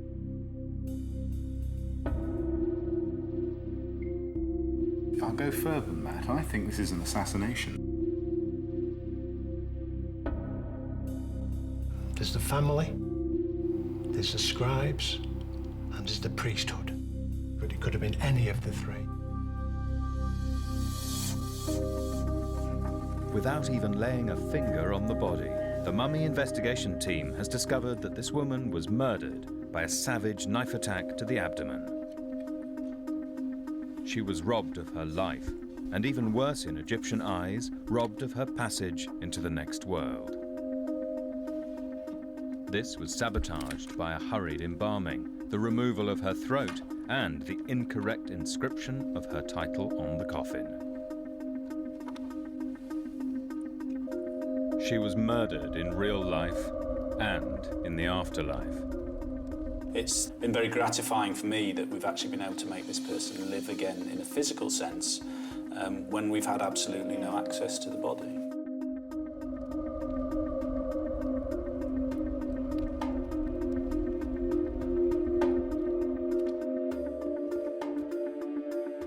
I think what was interesting for me was the chemistry, because it really pointed to a rush job.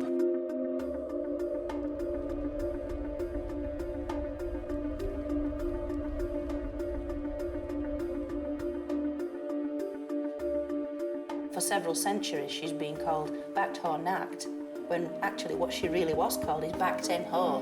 Merely saying that is to revive her soul.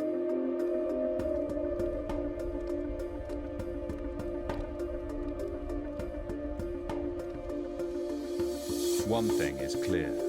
Someone with huge power and influence hated her so much. She really did live in this world of pain for the awful few seconds before she passed away.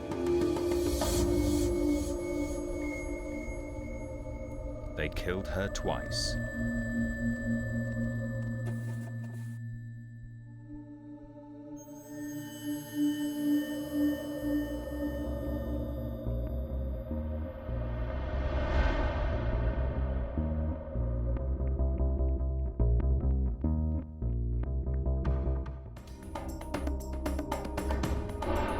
I know there's a fantastic story in there. You can just tell by looking.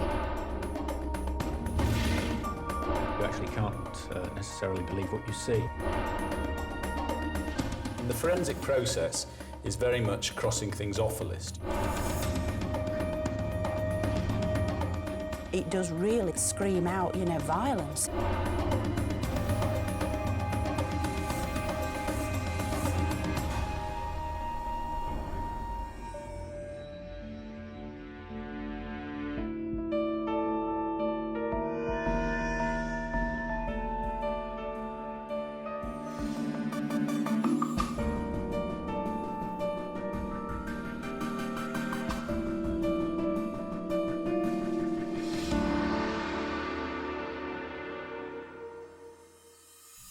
Mummies, the preserved remains of people who lived long ago. Everyone knows that the Egyptians embalmed their dead, but for thousands of years, South American bodies were also mummified. Today, these mummies give us a unique insight into the mysterious world they inhabited, the way it was before the Europeans arrived. With newly developed scientific techniques, we can now unlock the world they once lived in, find out who they were, and often how they died.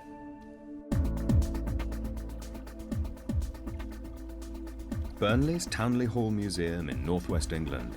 Mummy investigator Dr. Joann Fletcher is an Egyptologist, but her expertise covers mummies from around the globe. Nice to meet you. Hi, Mike. Please come inside. Excellent, thanks. She's about to discover her latest challenge. It came to us in 1913 and it was sent from Peru. I must say I'm very much drawn immediately to the sort of shape of this extraordinary skull. It's really, really elongated. The one thing that did interest us was this hole in the skull. Oh, that's incredible. Yeah, look. It's not just circular, it's quite square, actually. This hole is quite extraordinary, very, very graphic. It's sort of, it does really scream out, you know, violence. It's quite awful. Is this maybe a cause of death? The body was donated to the museum by W.T. Taylor, a Burnley engineer who'd been working on hydroelectric projects in South America. Have we any idea whereabouts in Peru Taylor obtained it? Well, we think it was North Peru, but we're not absolutely sure. In his notes, Taylor describes the mummy as Chachapoya, a culture known as the Cloud People because they lived high up in the cloud forest, a remote part of the highlands of northern Peru. They were a warrior race, famed for burying their dead on perilous rock ledges high up on cliff faces. What exactly are our parameters for this investigation? Well, we're quite happy for the mummy to go back to York. It's very rare to have such unrestricted access to a mummy of this kind. I am very, very certain we'll be able to give you some good results on this because, as you say, this was once an individual, a human being, and we owe it to them to find out all we can about its life and presumably its death.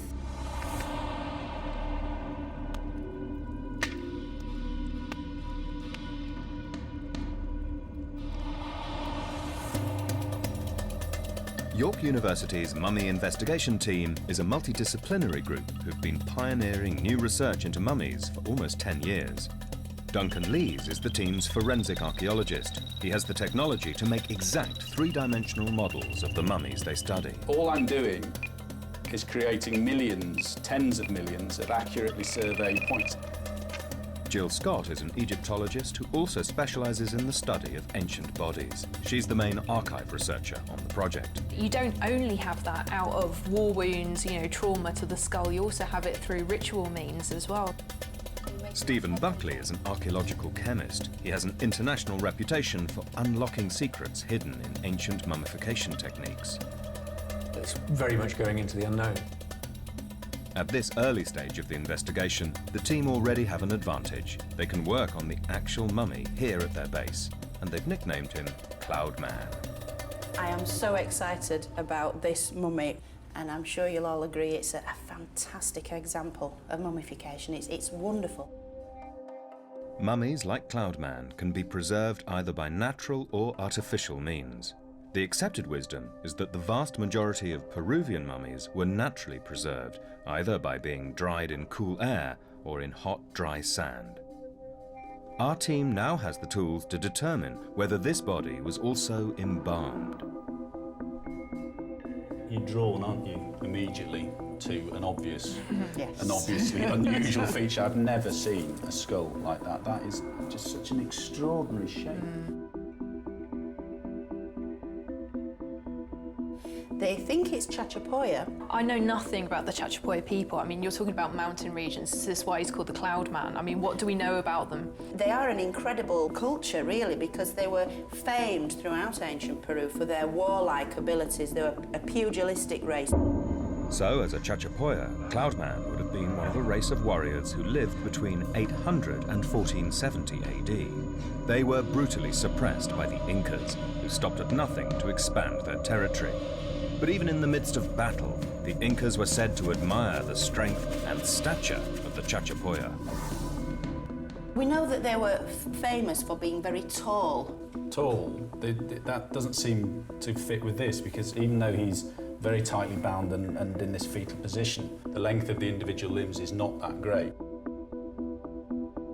Are we looking at a young adult here? Right, okay. So it could be a younger member of society. So it's something to explore. Stephen wants to get to the bottom of why Cloud Man's skin is so pale. For me, I'd be interested to know whether there's actually anything on the skin, whether we've got it naturally preserved or whether there's something that's been applied that might be affecting the appearance. There is an extraordinary amount of cord and binding on the mummy. These ropes are something else. I mean, far too many to have been simply used to fasten the hands to the head and bind the legs up. Cloud Man's hole in the head will also be a key area for investigation. Is it the fatal wound? I really would like to get to the bottom of what that hole suggests in terms of this individual's life and his death. Joann has another resource for the team to work with. This is a fur-bound journal from W.T. Taylor, who was the person that actually brought the mummy back in the first place. Letters, photographs, his notes and maps. I'd very much like you I was going to say, I'd be really interested to have a look through this. Besides having the book to work on, the team will also have to decipher the clues that remain on Cloud Man as they try to find out exactly who he was and how he died. This could be the most exciting case the team have ever taken on.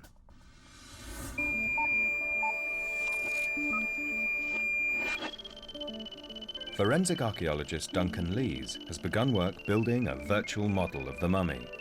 He wants to stretch Cloud Man out of his fetal position using laser scans to give the team their first look at the whole body.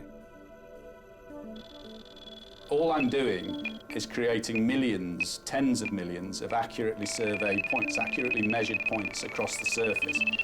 And the software allows you to look at that. The laser sends out a beam onto the mummy, and by constantly measuring the way it bounces back, it's able to produce an incredibly accurate three-dimensional model. On this mummy, you've got this sort of pale white matte finish, and so every single nuance, every single ripple within the tissue, all of the cords, all of the damage in this extraordinary shaped skull will show up really clearly. It'll be an absolutely beautiful data set.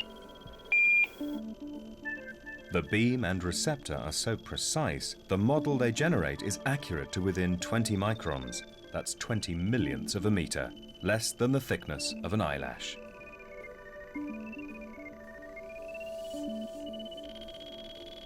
Once the 3D scan is complete, Duncan should be able to stretch the mummy out to see how tall he was and what sort of build he had in life.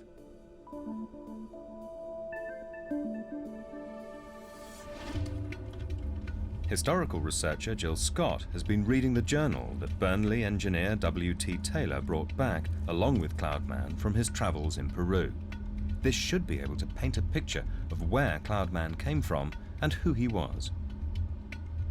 There's loads of interesting stuff in here, but it's only sort of when you get towards the end that I'm finding any particular references that are useful to us for the investigation for this mummy. Taylor left Burnley in 1910 and spent 3 years in Peru. Over that time, he kept this journal, which reveals a keen interest in mummies and Inca weaponry. And then it actually talks about him finding this mummy as well and sort of what he had to do to get there. On the early morning, I, with 2 others, made preparations for entering the deep pit. On several parts of the passage, we encountered several petrified mummies, human skulls and human bones.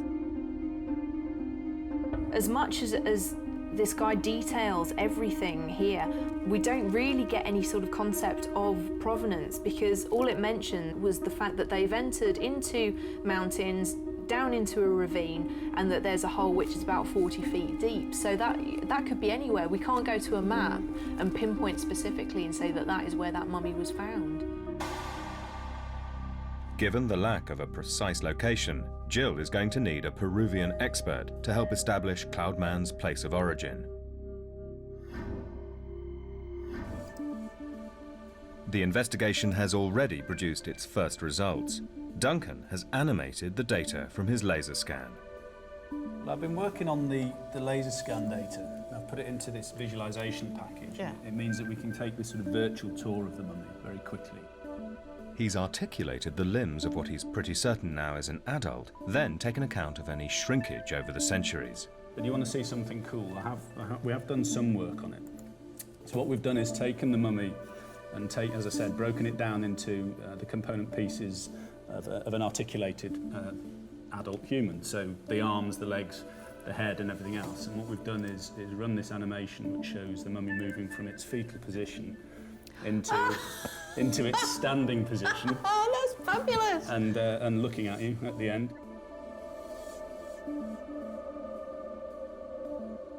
We've got a definite height here now. We've got a 1.42 metres, so just under 5 foot in height. 5 foot? Yeah, well, yeah, not very big. You told me these are people famed for their pale skin, but also their height. The stature, they were noted for their height, for their stature. 5 foot? Yeah, just under 5 foot actually, 1 So metre 42. literally, what? Yeah, if I'd brought a tape measure, I could show you, but certainly only up to your sort of shoulder height. Oh. The Chachapoya were known for being tall, so the revelation that Cloudman was only 142 centimetres cast doubt on Taylor's claim that he was Chachapoya. With his ethnic origin in question, the team looked to chemistry to find some concrete answers. Archaeological chemist Stephen Buckley specialises in the chemical analysis of mummies. Using pioneering techniques, he works with minute samples of the mummy to establish where it's from, how old it is, and how it came to be preserved. The method he uses is GCMS, gas chromatography mass spectrometry. This complex testing process can identify minute quantities of chemical compounds that have come into contact with the body.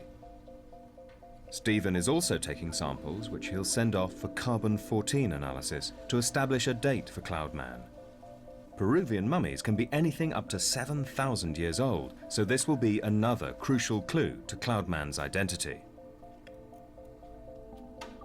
Based on the mummy's pale skin, Stephen has a hunch that Cloudman was artificially preserved, and if he can find evidence for this, it'll be groundbreaking. Well, they're usually assumed to be naturally mummified. And looking at this, there's nothing to give us any clues. But what interests me is just to see whether the chemistry can actually provide any answers on that one. Artificial mummification was extremely rare in ancient Peru and would certainly point to a high-status individual. Joann also wants Stephen to do paleodietary analysis to learn more about Cloudman from the food he ate, which, if he's from the mountains, should consist of high-altitude crops, traces of which can be found in hair, bone and body parts. Now, I have to say, I've looked very closely and I can't see any evidence of hair or, in fact, fingernails or toenails, which is quite unusual for a South American mummy. So, if we wanted to undertake paleodietary analysis, for instance, how would we go about that? Well, I think that could be a problem, but I suppose another option is perhaps to look for the, see whether the stomach or the intestines have survived and actually analyse the contents there. Fortunately, the team has one of the world's leading paleopathologists on hand. Professor Don Brothwell combines his vast medical knowledge with a profound expertise in ancient remains. Stevens asked Don to cut into and sample what remains of Cloudman's internal organs to see if he can find out about diet and evidence of possible toxins in the body. But it's not an easy task. There is so much decomposition, we will have to sample fairly extensively. I am pleased that we have permission to do that. To find out where best to operate, Don conducts his initial examination with an endoscope, normally used for exploratory medical work. I've heard of rump steaks, but rump endoscopy is new to me. Don is looking for the remains of the intestinal tract, which will give the best information about diet, possible toxins in the system, or infection. There's some structures that are more complete, but it's extremely damaged and ragged inside. Don will cut into what he's found of the mummy's soft tissue to obtain samples for Stephen to analyse. The trick is to distinguish between what is useful for the investigation and what is totally decayed matter.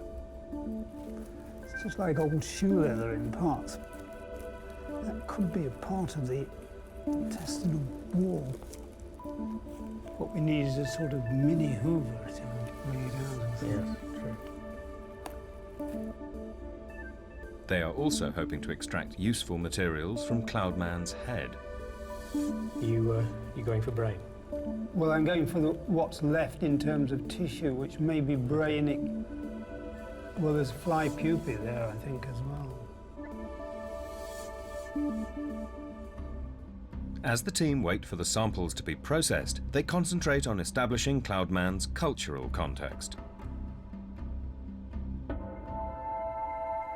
Because ancient Peru is outside the team's direct area of expertise, Jill Scott is meeting Dr. Nicholas Saunders, an anthropologist specialising in pre-Columbian Peru, here at the Bankfield Museum, Halifax. Take a look at this. Now, the striking thing that we've all noticed in our discussion is the cranial disfiguration. So, what can you tell us about that? Yes, it looks weird to us, but in fact it was absolutely normal in ancient South America. Many civilizations deformed the cranial bones from birth. So we know that sometimes this was done for ethnic identity, tribal identity, and sometimes it was done as a sign of beauty, and it was also done in terms of a sign of social status. The unnaturally long and pointed shape of Cloudman's head is clearly a result of cranial modification, examples of which have been found on skulls all over the world. How did they do it? Basically, they bound it with cloth and sometimes with wooden boards, back and front or on the side, depending on the exact shape they wanted. Right. But for them, it was an aesthetic ideal. It was a thing of beauty. For a 2-year period, starting shortly after birth, Cloudman would have had his head tightly bound whilst his skull was still malleable to shape it into this extraordinary form. The effort this procedure would have taken suggests Cloudman was definitely an elite member of his society.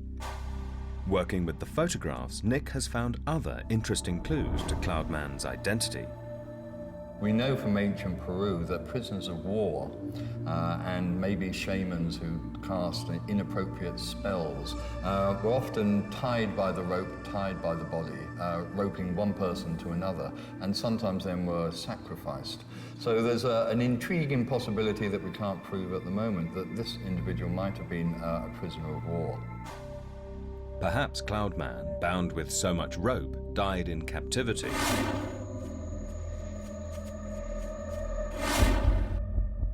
To explore this possibility and to pinpoint more about Cloudman's identity, Jill's hoping Nick will unlock the secrets in Taylor's diary. His first analysis reveals some disturbing discrepancies.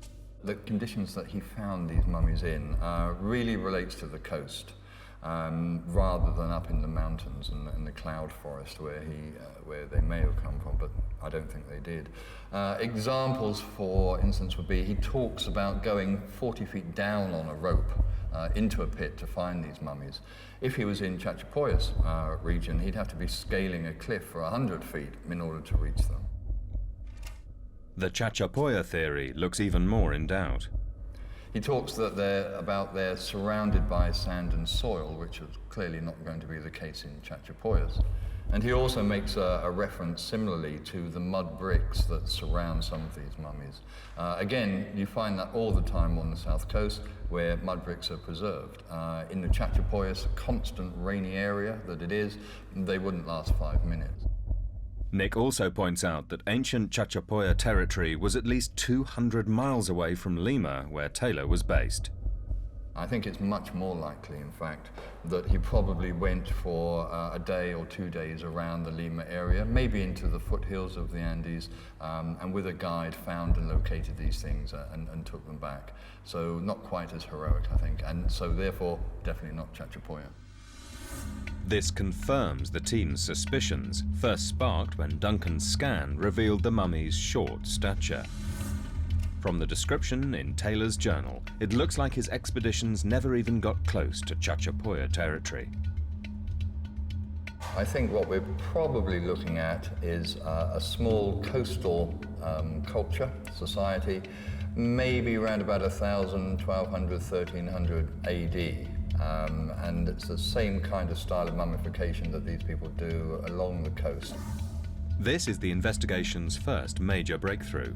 The evidence suggests that Cloudman is not Chachapoya, as they originally believed. He's probably from the coast, not the mountains, a totally different culture.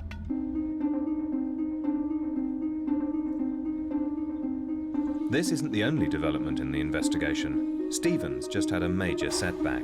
None of the samples Don took have provided any dietary information. This means the team's drawn a complete blank on diet, which could have pinned down a location for Cloudman. But he does have other important new findings. The carbon-14 results are in, and a date has emerged for Cloudman. 1100 AD, right when anthropologist Nick Saunders suspected. This date places Cloudman firmly at a time when no single culture predominated in Peru. Instead, small warring tribes fought each other for territory in a power vacuum.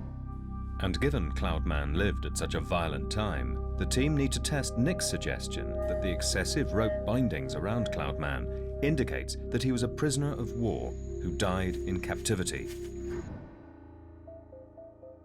Duncan's been working with his laser images to separate out the rope from the rest of the body. I know this looks a bit suspect, but there is method to the madness, I'm sure.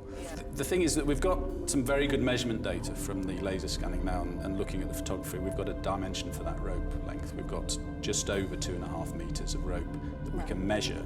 And there are areas that are occluded, areas that we can't see, that must add about another sort of 0.5 meter, maybe a bit more than that, onto the length. Okay. And it's all very well to look at that virtually.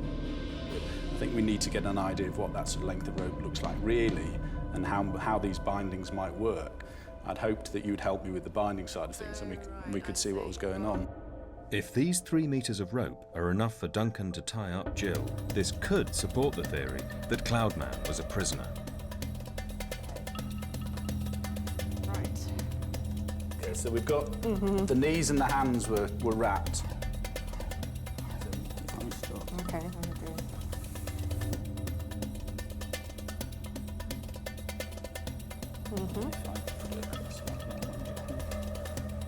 You see, you've already got hardly any rope left. No, I mean, to me, this seems to be the sort of binding that would have kept the body in position in death.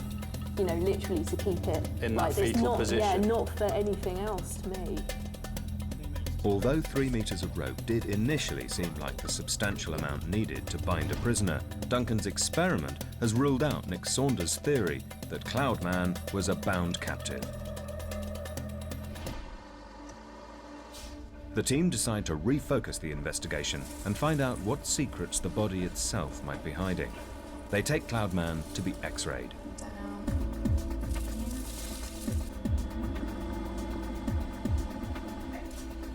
The X-ray highlights Cloudman's cranial modification beautifully, but can it reveal any evidence of age, injury, or battle scars? Armed with the images, Joann meets up with paleopathologist Don Brothwell to see what information he can derive from them. And that one, of course, you've got. The teeth aren't particularly worn. Third molars are there. I think it's probably a very young adult, but an adult rather than a teenager.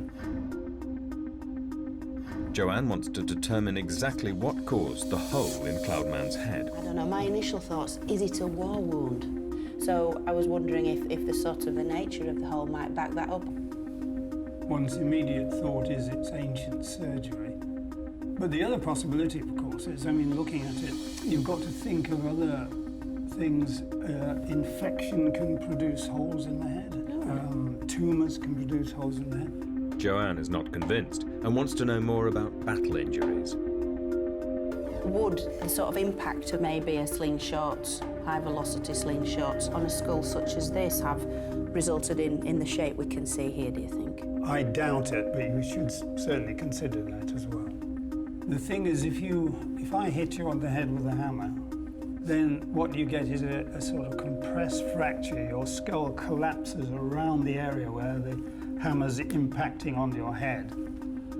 But you still get the bone there. And the only way you would get a hole is if, in fact, if your ancient surgeon then trims away the compressed bone. Would that be a possibility, though? Could we have somebody that was brought from the battlefield, and then these surgeons that we know were very sophisticated, then perform some sort of surgery on this individual?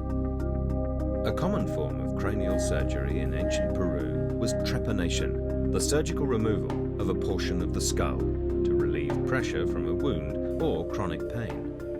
It would be interesting to try and find out the various ways these surgeries could be performed. How can we go about trying to replicate how this was done? Because we really need to get to the bottom of what caused it. What do you think would be the best way to do it? Experimental work, don't you think?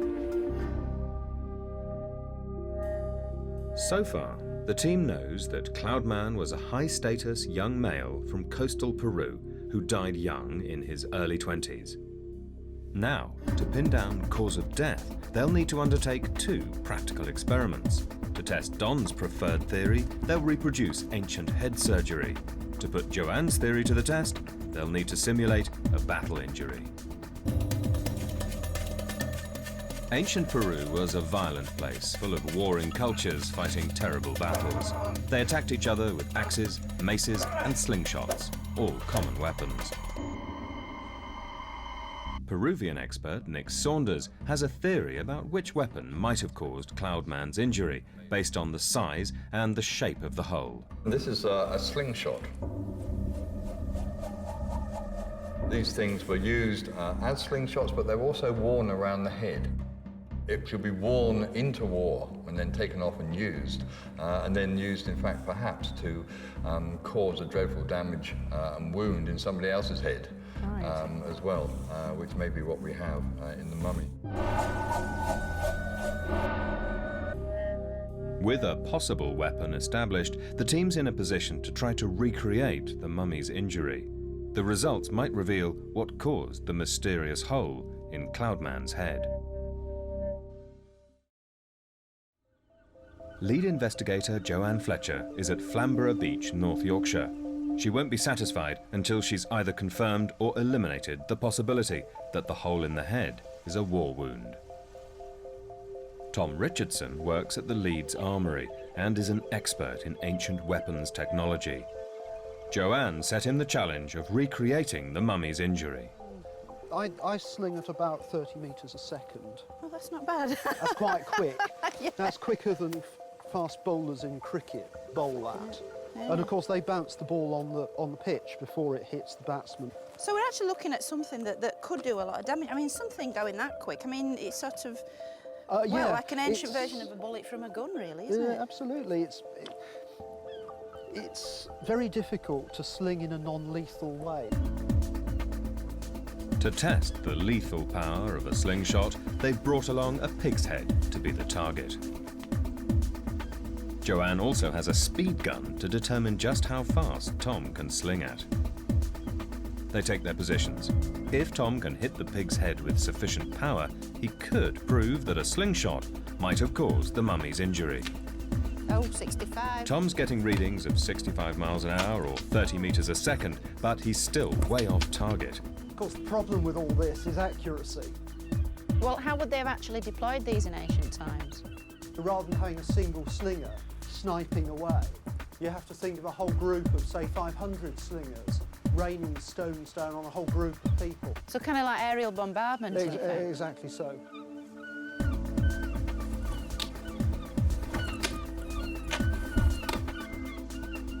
Finally, he's starting to home in on the pig's head.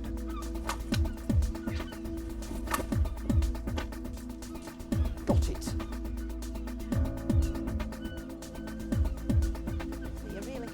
Although the slingshot hit the head at 65 miles an hour, it didn't even pierce the skin. Right now, Joann's battle injury theory is not looking very convincing. Meanwhile, forensic archaeologist Duncan Lees wants to explore how ancient surgery might have created the injury by trepanning a pig's skull. Royal Navy Surgeon Commander Mike Edwards is particularly well qualified to conduct this procedure. The last time I did anything closely approaching this was in a tent just outside Basra in 2003. I was called to operate on a Royal Marine who'd been hit by some shrapnel. Right. Back in ancient Peru, people were also being trepanned for battle injuries. One of the main reasons for doing it may well have been trauma. Right. It would usually be blunt trauma from clubs and slingshots, and the rate of skull fracture would be high. So in essence, it's a sort of battlefield medicine. Okay. But there would be also non-traumatic reasons for doing it. Say, for relief of epilepsy. Okay. If they had a brain tumour that was growing and they had increasing headaches, feeling might have been to let the evil spirits out. People have been trepanned in countless cultures across the world since at least 7000 BC. I think there are even modern extrapolations of this with lunatics that think they can reach heaven by opening their skull to the atmosphere. It's quite likely that many of those trepanned in ancient Peru were also seeking spiritual awakening rather than relief from a head injury. For this experiment, Mike will be using a replica of an ancient surgical instrument, one that might have been used in 12th century Peru. Talk me through the tools that you brought then, Mike. Now this is an obsidian blade. Okay, so that's volcanic glass. Volcanic glass. And it seems incredibly sharp down the edge here. Oh, it is incredibly sharp, and I would say this would equate to something like a scalpel, which we have here. Right. Okay. So we can see that, in fact, this may even be sharper than the scalpel. Yeah. If Cloudman's injury was caused by trepanation, this kind of obsidian blade is probably what they would have used to cut into his head. Mike wants to use this tool to see if he can recreate the same kind of hole in a pig's head. I'm just going to hope that this is sharp enough.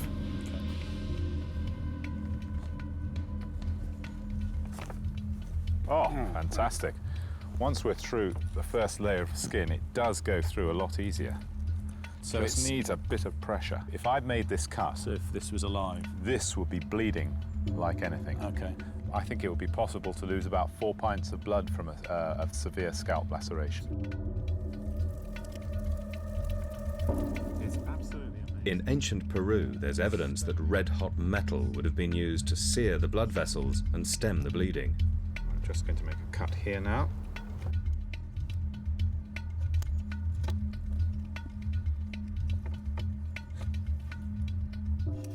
If he didn't pass out from the pain, Cloudman would have been conscious throughout the operation. I've scored in a circular way around here, you can see, and I've just gone through the outer table of the skull. I'm feeling I'm just getting to the inside, and my plan is to keep doing this until I get through the skull. And what I don't want to do is I don't want to go so deep that I go into the brain. This is just great. What a great tool. I don't think I could get such a good result even with a modern chisel or a scalpel. After 45 minutes, Mike's close to penetrating the pig's skull. This is going to come very soon. I can see movement on the trypan piece there. I think there is most definitely movement there, and if I just lift that away, oh, that is fantastic. So look, we've got the trypan piece, and then the hole and the brain underneath, but with no damage. No, it looks to me like it's all intact. Using a Stone Age tool, Mike has managed to trypan a skull without even damaging the membrane surrounding the brain.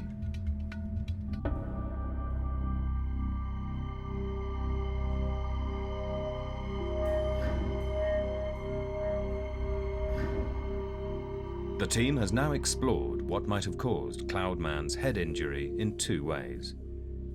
Before the results can be evaluated, the 2 damaged pig skulls need to be X-rayed.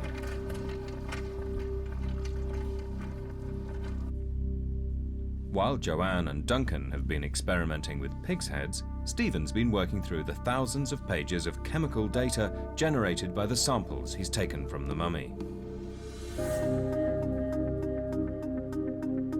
To conclude the experiments, Joann returns to Don Brothwell to see if the X-ray evidence supports her theory that the hole was originally a war wound. The surgery here, and then down here we've got the results of the slingshot. I think your slingshot experiment, you might have damaged the skull just very superficially. Well, I think your experimental work here with trephination is beautiful, and convinces me actually that what you have here is trephination without any doubt. Don's conclusive: trepanation caused the hole in Cloudman's head. So, was my day on the beach completely wasted? Your day on the beach was lovely. I hope the weather was fine and you paddled, but as far as this is concerned, forget it. Do you think this was successful surgery? Oh, certainly, because on the X-ray you can see that there's a lot of healing around the hole. So we can say this wasn't immediately fatal? Oh, no. And it wasn't the cause of death, No. so this individual lived. How long would you say? Well, it's so well healed up that you can't really sort of predict how long, but he lived many months. Cloudman survived his surgery, but given he died at such a young age, could having such major surgery have left him open to infection? Far from confirming cause of death, the team's experiments have only raised more questions. There are no clues as to why Cloudman was trepanned. Was it because he suffered from severe head pains or epilepsy? Or did he, as people have done throughout the centuries, open his head up voluntarily to be closer to his gods? Joann has called a team meeting. If there's no cause of death, it's a question of where do we go from here, really? I don't really share the pessimism, because the forensic process is very much crossing things off a list. There are very few things that you can say for sure. There's a lot of things that you can cross off, and the work that we've done so far is crossing things off that list. I know there's a fantastic story in there. You can just tell by looking at him. He's a fantastic mummy, and I so want to do this justice. So I think maybe I am sort of being a little despairing too early on. Yeah, pessimistic. The science, there's so much more science still to do. So much that we haven't looked at, glaringly obvious things in front of us. There must be answers already coming out of the science that you're doing, Steve, as well. What sort of stage are we at with your stuff? The mummy has been smoked. Really?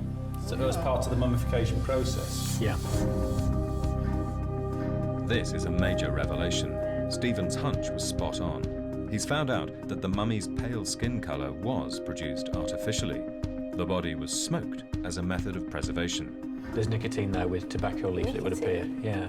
Oh, that's pretty earth-shattering, actually. So mummified, certainly. A surprise, perhaps, but an unfair pessimism surprise. as well. I think I know. the scientists will come up with the right stuff. Don't you worry. That is fantastic news. This is really big, isn't it? That's sort of the first time I know of this definitely being found on a mummy. Yeah, it's quite nice. Well, that's the understatement of the year, isn't it? Artificial mummification in Peru is virtually undocumented. This has to suggest that Cloudman was a member of the elite. Smoking the body would have helped to preserve it by keeping out insects. But obtaining the tobacco for this procedure would have been a massive task. It must have been one of the rarest and most precious commodities, since the nearest tobacco was grown in the Amazon basin at least 400 miles away. It would have required weeks of travelling to bring it back to Cloudman's coastal region. As the results come in, Stephen realises that he's on the verge of a major scientific discovery. He's found chemical substances which show that not only was Cloudman smoked, he was also embalmed. On the head you have a plant wax, which is actually very characteristic and comes from scandalous wax from Mexico. But in contrast, on the legs you've got an insect wax, which is unusual. Cloudman's legs were treated with insect wax, his body with a balsam tree resin, and his head with a plant wax, first and foremost as preservatives to prevent water and fungi from entering and destroying the body. But what makes Stephen's results so intriguing is that these substances weren't readily available in coastal Peru. The candelilla wax found on the head was derived from a small shrub which is still used today in beauty products. It was sourced an amazing 2,000 miles away on another continent, Mexico in North America. Using these highly prized products on his body means Cloudman must have been an extremely important person. Such lavish attention suggests the equivalent of a state funeral. If I was asked to speculate on who this individual might be, from the science, certainly, this is a high-status individual. He's been treated with substances coming from really long distances, so this would have been a very expensive process. So this is someone who had a great deal of wealth and status and was someone quite special. To understand what these substances symbolized in ancient Peruvian burial rituals, Stephen needs to consult a specialist. He sends his lab results to the team's Peruvian expert, Nick Saunders.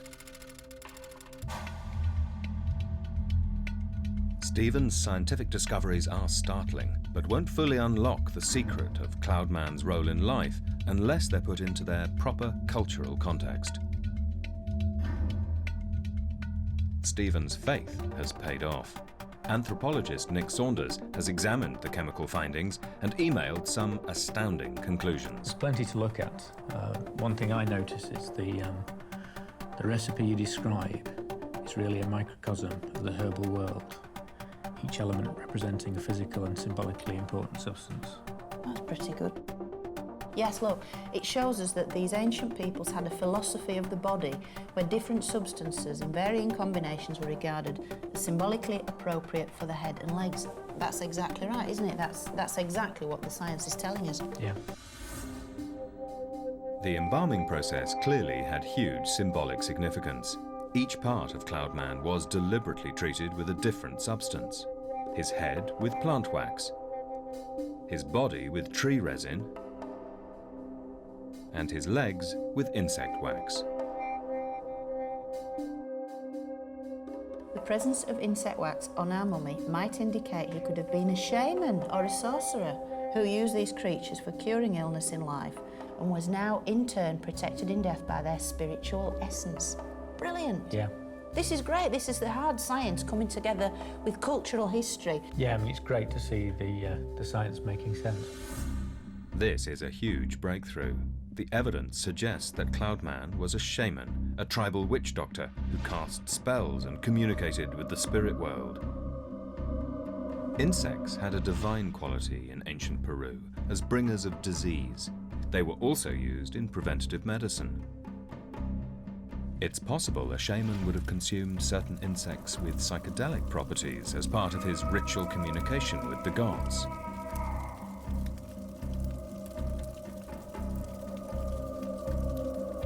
And there's more.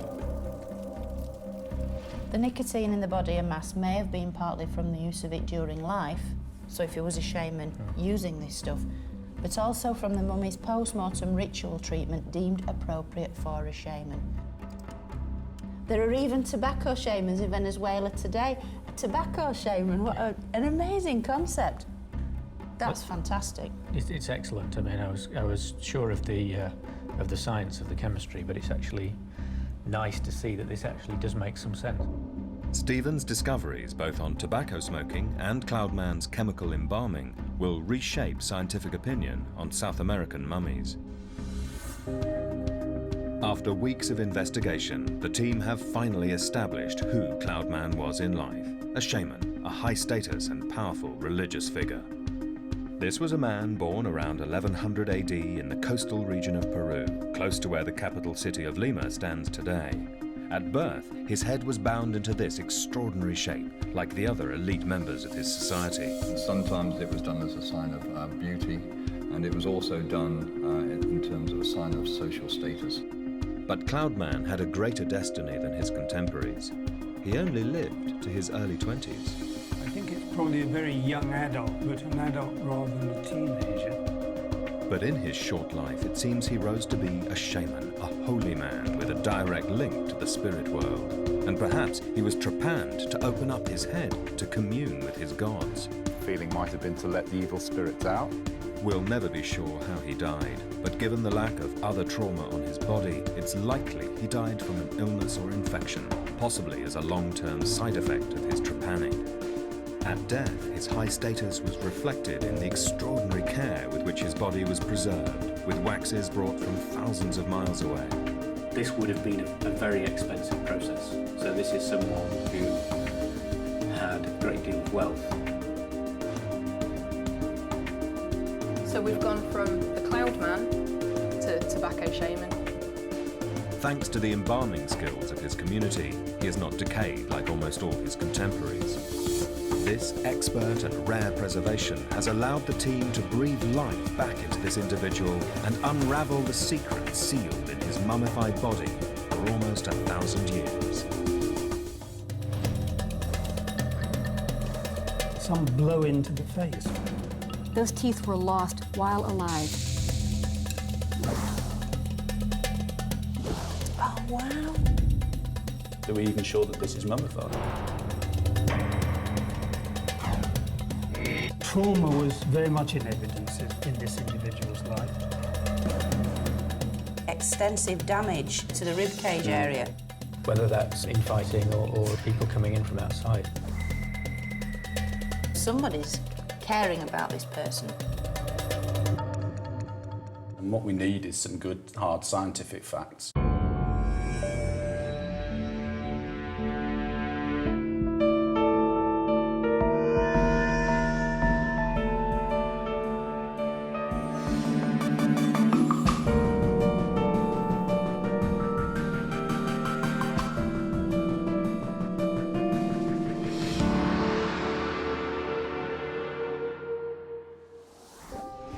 Mummies.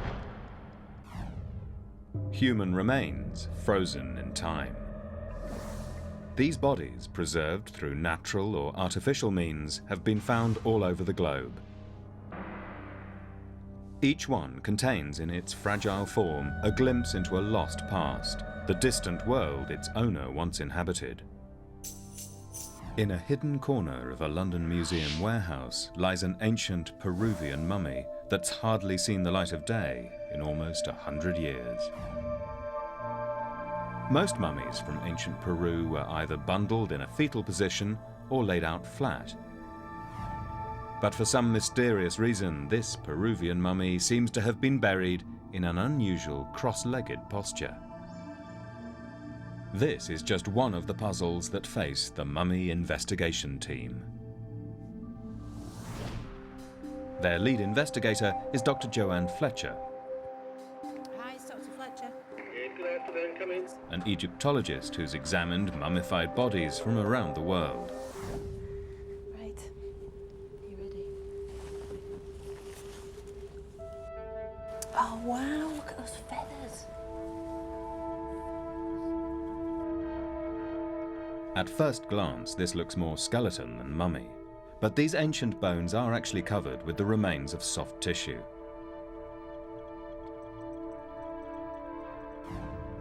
Initially, this mummy would probably have been wrapped in multiple layers of precious textiles to form what's known as a mummy bundle. Fantastic surface detail, though. Quite a lot of damage, but these lovely little details of the sort of the loincloth and the headdress. It's clear from the start that this mummy has a fascinating story to tell. Museum conservator Emma Duggan is hoping Joann can help her unravel it. Well, I have to say this is a really extraordinary looking individual. Do we know if it's male or female? We don't, sadly, no.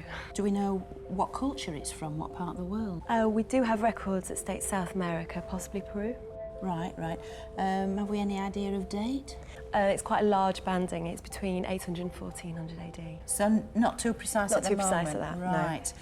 Any idea when it came into the country? We don't. We know it was collected on behalf of the Wellcome Trust for Henry Wellcome, but we don't know who exactly collected it. We don't have any records as such about it. This remarkable mummy belongs to the 100-year-old collection of philanthropist Henry Wellcome, founder of the Wellcome Trust. I mean, the first thing that we notice is this terrible damage to the rib cage area. It's almost completely crushed on one side and the right arm appears to be detached, so... It is detached, yeah. Terrible damage going on at some stage. The other thing is this textile. It's like a fishing net of some sort, isn't it? So that suggests some clues. And then, obviously, you've got this kind of finely woven sort of headband and incredible remains of a sort of feathered headdress. Yeah. That's really stunning, isn't it? Very well good. I think I'll need quite a lot of time to sort of just undertake a visual examination. Would that be okay? Yeah, I can leave you to it. Excellent. Nice one. Thank you. The body is wearing a headdress and what looks like a fishing net. Joann has already named him the Fisherman. Much of the body is in a poor condition, but despite the obvious damage, these mysterious remains contain the secrets of a life long gone. The challenge for the team will be to unlock those secrets and, centuries after the fisherman died, retell the story of his life.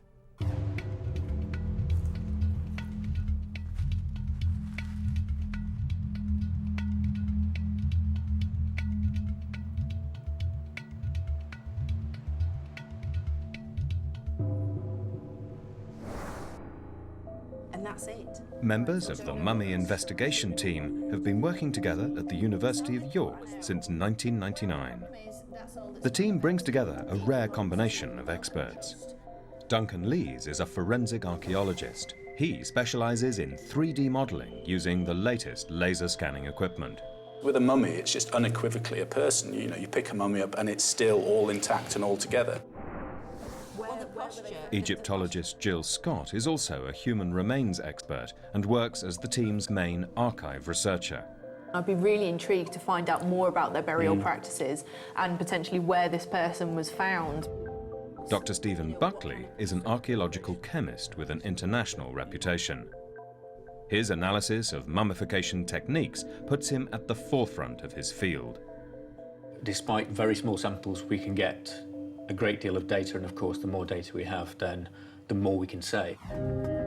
Before the body of the ancient Peruvian can be examined firsthand, the initial clues come from Joann's photographs. There are some extraordinary details here. I mean, look at the headdress, for instance. There's remnants of the textile on the head with the feathers and that. Now, as soon as I saw the net, I thought chinchorro. Because, well, the chinchorro, it's basically a sort of fishing culture in the sort of what's now Peru, southern Peru, northern Chile, around that border area. The Chinchorro were a prehistoric fishing community. They are best known for being the world's oldest mummy makers, over 2,000 years before the Egyptians are thought to have started. In London, the different members of the team start their investigation of the body. Stephen Buckley gathers hair, linen and wool samples, crucial elements for chemical analysis. He's hoping to provide details of diet, drugs like coca or even poisons, as well as revealing how this person was preserved. He'll use GCMS testing, gas chromatography, mass spectrometry, an advanced forensic technique employed in law enforcement. It can identify substances left as trace elements on the hair or skin. You can end up with several telephone directories of data for just 2 or 3 samples, so there's plenty to go through. His painstaking investigation may shed light on the mummy's status, where it came from, and perhaps even the cause of death. Forensic archaeologist Duncan Lees is often called in to create accurate 3D images for crime scenes and anti-terrorist investigations. One area that particularly interests Duncan is the mummy's unusual burial position. This could hold the key to who the fisherman was. Laser measurement technology allows him to bring objects like the mummy back to life through a virtual 3D animation. Data on the precise shape of the mummy is fed into the computer at a rate of 20,000 measurements a second. This equipment is so precise, the model it builds is accurate to within the thickness of a human hair. It is creating a data set that is highly accurate and allows you to take the mummy back to the office, if you like. Some objects are, robust and solid, and you could study those and not really cause any damage, but the mummy that we have here and many other sort of human remains are very delicate things. We need to treat them with respect. Duncan will go much further than merely reproducing the body in a digital form. The image he's creating will enable the team to virtually reanimate the mummy and discover more about who he was and how he was buried. The story of how this Peruvian ended up in London could be crucial to the investigation. A little over a century ago, Sir Henry Wellcome began using the profits from his pharmaceutical company to create a large collection of historical wonders. From excavations and expeditions across the globe, Wellcome and his team collected hundreds of thousands of objects. With so many new artifacts appearing each month, many of them were not fully catalogued. At its headquarters in central London, the Wellcome Trust now has over 1 million objects, many of which are on display. We know that the mummy was bought for £10, but I don't understand where and by whom. We know extremely little. What we do have are a few scraps of records. So this is the catalogue from August 1929. And we think this is the record here. So a series of mummies were being sold, and item 594 says a collection of 5 Peruvian ditto, that's mummies, without cases. With little direct information from the collection's records, the team will have to rely on the body itself for evidence. Rose Drew is a bone specialist who's worked extensively with Native American and Peruvian human remains. Her in-depth physical examination of the body should at the very least help confirm our mummy's sex and age. On a brief look, I'm thinking possibly male, but I really need your opinion on this. What do you think? Well, the first thing I want to mention is that I do see a nice brow ridge up here. The side of the eyes with the lateral orbit, that's nice and thick. The brow is nice and developed. In between the eyes and above them a bit, that's nice and firm. So, yeah, that's a very male characteristic. That really is. Some women can develop that, but that's very well developed. So I would lean toward male. I would sometimes do a little bit of sexing off the mandible, and then the chin can be squarer in males and more pointy in females. That's a nice pointy female-ish chin. Don't you find this person is very, very gracile, very, very slight? Yeah, that's right. That would be one thing that you'd really notice. Yeah. That is overall just a gracile, delicate-looking individual with very lightweight bones. Overall, the study of the mummy suggests it's male, albeit an androgynous one. From the bones, Rose is also able to tell his age. This right here is your clavicle, top bone up here. It's that's fully fused. That part fuses anytime over the age of 25, generally 28 on up, so that's fully fused. That puts this individual at 30s to 40s, minimum. Teeth are often used in determining a precise age, but they can't help in this case. All the mummy's teeth are missing. When a tooth falls out of a socket, the socket can fill in as little as 6 or 8 months with some kind of new bone. And so that's been filling in the back, so his molars have been gone for a while. The jaw shows signs of severe infection. But up here, there's a huge abscess. This is a healed abscess, actually, and it really ate into the bone, and that can release a lot of bacteria into the bloodstream. This gives us our first direct insight into this man's life. He suffered from chronic toothache and infection. But since the abscess had healed, it's clear that even though the infection was serious, it was not the cause of death.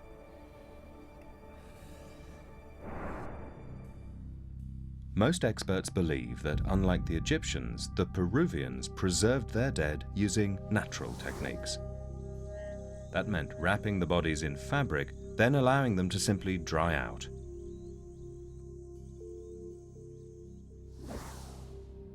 But Joann's initial inspection makes her think this body may well be an example of mummification using artificial techniques. I'm sure this individual is mummified because you've got a plug around the backside there to stop the fluids coming out, you know, from the rear. But not completely. Not completely, because we've certainly got a lot of corrosion to the soft tissue here.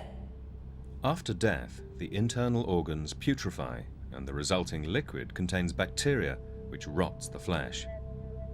The accepted wisdom is all Peruvian mummies were naturally mummified. Right, they were right, up on the obviously, mountain, wrapped in a blanket. Yeah, with the No sort blanket. of natural environment doing the job. Right. The extent to which this guy was mummified really does need to be explored further, and the only way we can do that is by scientific analysis. To establish whether the body was artificially mummified, the team will have to wait until the results of Stephen Buckley's chemical analysis come through. But from the initial examination, it appears that this withered body was male and around 30 years old at the time of his death. Duncan Lees has completed the first stage of his 3D analysis. Using his virtual reality technology, he's identified the key articulation points for the limbs and is now able to stretch the fisherman out to his full height. We're looking at the laser scan data here. If I play this animation now, you ready?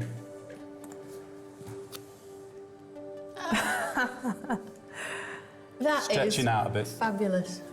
And we have a magical height of 133, which I brought a tape to show you exactly. That is 4'4". No way. Tiny. Which is not even up to your shoulders. And this is a 20-year-old, 30-year-old, 30-year-old. 30-year-old, so diminutive. Standing a little over 133 centimeters tall, this man was tiny and compact. The physical picture of the mummy is building up, but identifying his culture will be vital to understanding his history. Dr. Nick Saunders is an anthropologist specializing in ancient Peruvian cultures. Joann hopes he'll be able to confirm her hunch on the fisherman's ethnic origin. I really need your opinion on this, because all we know is that this is the mummy I told you about, the Wellcome Trust, and basically what we've got is something that, well, I don't know, could it be Chinchorro, do you think? Absolutely not. But let's have a look at the photographs here. You can see by the design, the colour, and the way the red and blacks are formed on this headpiece. And this photograph in particular, you can see a narrow strip there of delicate textile work. The detail and sophisticated weaving on the cloth are definitely from a more advanced culture than the Chinchorro. But which? These two things almost certainly point to the central coast of Peru. So coastal? Fishing community, fishing village probably, but coastal Peru, and certainly not anything to do with the Chinchorro further south in what is today Chile. Discovering that the mummy is not Chinchorro makes the team refocus. We've got an adult male, I mean, fairly androgynous looking individual, it has to be said, but not apparently of the Chinchorro culture. How come not Chinchorro? Well, Nick's had a look, and from various sort of cultural pointers, he doesn't think it's Chinchorro. It's probably more northern, so a kind of central Peruvian culture, maybe Chimu, maybe Chancay. It's something we need to pin down further with the science, really. Well, I'm hoping that we'll get something from the GCMS. In the meantime, we've got the the C14, the radiocarbon, and the paleodietary analysis to give us an idea of what he was eating. Well, on the back of that, I also think if we did some more textile analysis to try and pin down the nature of the fabrics around the head and the headdress. With Chinchorro now ruled out, Joann thinks that the mummy may have belonged to the Chankay civilization. The Chankay lived close to where Lima is today, back in the 14th and 15th centuries. Crucially, this group were famous for their ceramics and textiles. They were a farming community who grew maize, peppers, pulses and sweet potatoes and added to their diet by fishing. But perhaps most important, they interred their dead seated with their possessions to take to the afterlife.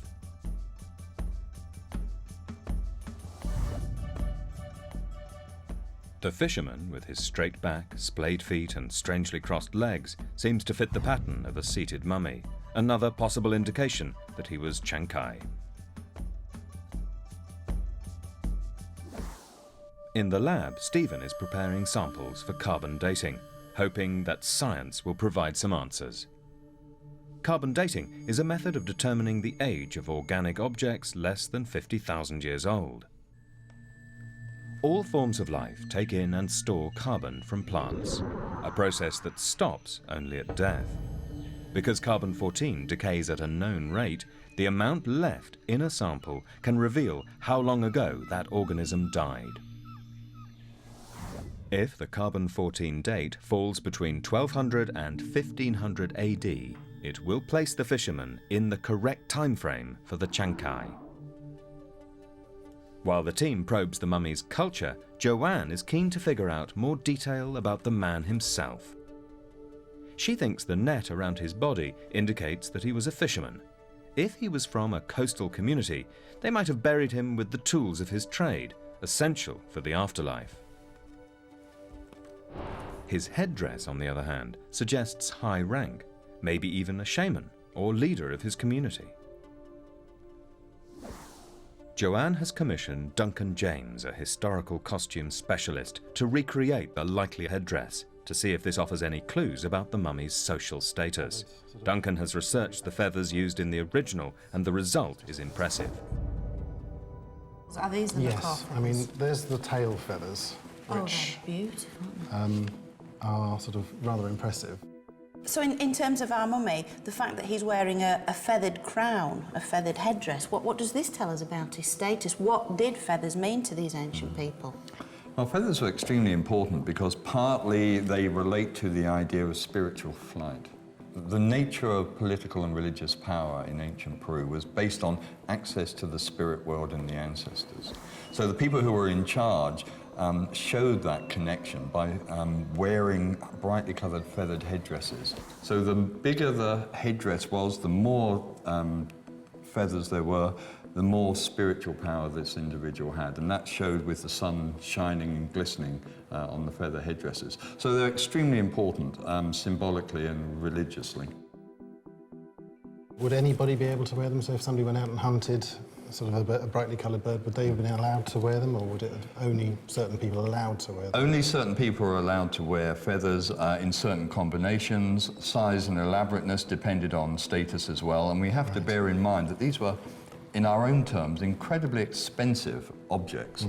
They were traded vast distances from the other side of the Andes in the tropical Amazon rainforest, and so they were a real high-status tribute object. So this is a real status marker that we've got on our mummy. It really flags him up as, you know, an important individual within his own community. That's right, yeah. Brilliant. This is a real breakthrough. The impressive headdress shows that the mummy must have held a high position in his society. Perhaps he was a shaman, a warrior, or a village chief. It also appears to eliminate the possibility that he was an ordinary fisherman. In coastal parts of Peru, the sea with its harvest of fish was a vital source of food. Fishing communities would have sought ways of associating themselves with the sea. So perhaps the net symbolized nothing more than the coastal community to which the dead man belonged. Diet can also help identify a culture. Using the hair sample Stephen Buckley took from the mummy, the team hopes to establish exactly what he ate in the months before he died. Dr. Andy Wilson will conduct the analysis. Andy has worked on a range of mummies from South America and is one of the world's foremost experts on ancient hair. Human hair grows at around 1 centimetre a month. Working from the root, which is the most recent growth, the hair can show what the individual has eaten over as many months as there is hair to work with. Andy plans to use stable isotope analysis, a test often used by the police to track down terrorists and drug smugglers. The first stage is to find out whether the hair strand is strong enough to undergo sampling by using a scanning electron microscope. This highly sensitive machine is able to magnify specimens of hair like these 2,000 times. It focuses a beam of electrons on the sample to achieve this extraordinary magnification. Duncan joins Andy at the microscope to establish whether the mummy's hair is in good enough condition to provide meaningful information. So in essence what we're doing is like a quality check on the sample to see whether we can get results from it. Very much so. Andy suspects the hair fragment is unusually short as it's been attacked by insects over the centuries. Interestingly, we understand now why it's such short hair that we're dealing with. Okay. It's essentially been munched whilst in museum store. Is that going to limit what information Well, we it can just get means that whereas we would like to build up as long a timeline as possible, we're only limited to about 3 centimetres, about 3 months' worth of data. 3 months' worth of dietary information could still be enough to pinpoint the kind of environment the mummy lived in. But the sample will need to be thoroughly cleaned before it can be submitted for a stable isotope test. To further explore the theory the mummy is Chankay, Joann will use the same scanning electron microscope to examine the textiles found on the dead Peruvian. For South American native populations, textiles could be as valuable as gold. And lacking a written language, they used designs on textiles to record important information. These precious fabrics can be a crucial factor in determining both culture and a person's role in society. Joann takes the fabric sample to Rob Janaway. He's a forensic archaeologist who specialises in the analysis of ancient textiles. He'll examine 5 tiny strands taken from the mummy's headband under the scanning electron microscope. The examination should reveal more about their exact origin. We can use very, very small samples on this scanning electron microscope, and we can get away with a couple of millimetres of yarn, and because they're so well preserved in these dry conditions, we can identify what fibres they come from. Oh, that's great news. As you can see here, what we've got, this is running at about 2,500 times. We can see the surface of the fibre, and you can see that we've got this characteristic twist and a collapsed tube-like structure, which is absolutely typical of cotton. Oh, so we've got cotton. Yeah, it's very clearly cotton from here. Knowing that this textile sample from the mummy is cotton, not a camelid wool from an alpaca or a llama, tells the team a lot about the mummy. Cotton is a lowland resource. Textile material can be traded over distances, but typically cotton is grown in the river valleys, whereas camelid wool tends to be associated as a highland resource from much higher up. The cloth from the mummy's headband shows the beginnings of an advanced textile technology. This was a society that had developed weaving techniques. The evidence of cotton also helps narrow down the geographical location for the mummy. Peru's central coast is crossed with river valleys where many early societies lived and where cotton still grows today. The unique combination of decorative embroidery and the colour palette of browns, yellows, reds and whites all point in the same direction. A coastal group from the 15th century renowned for their stunning textiles, the Chankay civilization. But will Dr. Andy Wilson's dietary information from the stable isotope analysis support the Chankay theory? The process involves measuring the ratio of carbon to nitrogen in the hair fragment. A high proportion of nitrogen would indicate a protein-rich diet, whilst carbon would point to grains. The first stage is to clean the sample with organic solvents to remove contaminants. The sample is then freeze-dried. Finally, it's taken to an isotope mass spectrometer. Here, the nitrogen and carbon gases will be separated out from the sample and measured using gas chromatography, a process which takes many hours to complete. The next step in the physical analysis of the mummy is to look under the skin using X-rays. Since the mummy is too frail to take to a hospital, the team have no choice but to bring a portable machine to X-ray him in situ. Exposing. These multiple X-ray images of the body will enable the team to access the hidden interior of the mummy.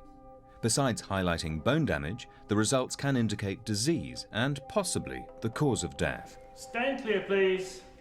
The first thing the X-rays reveal is an iron rod inside the mummy.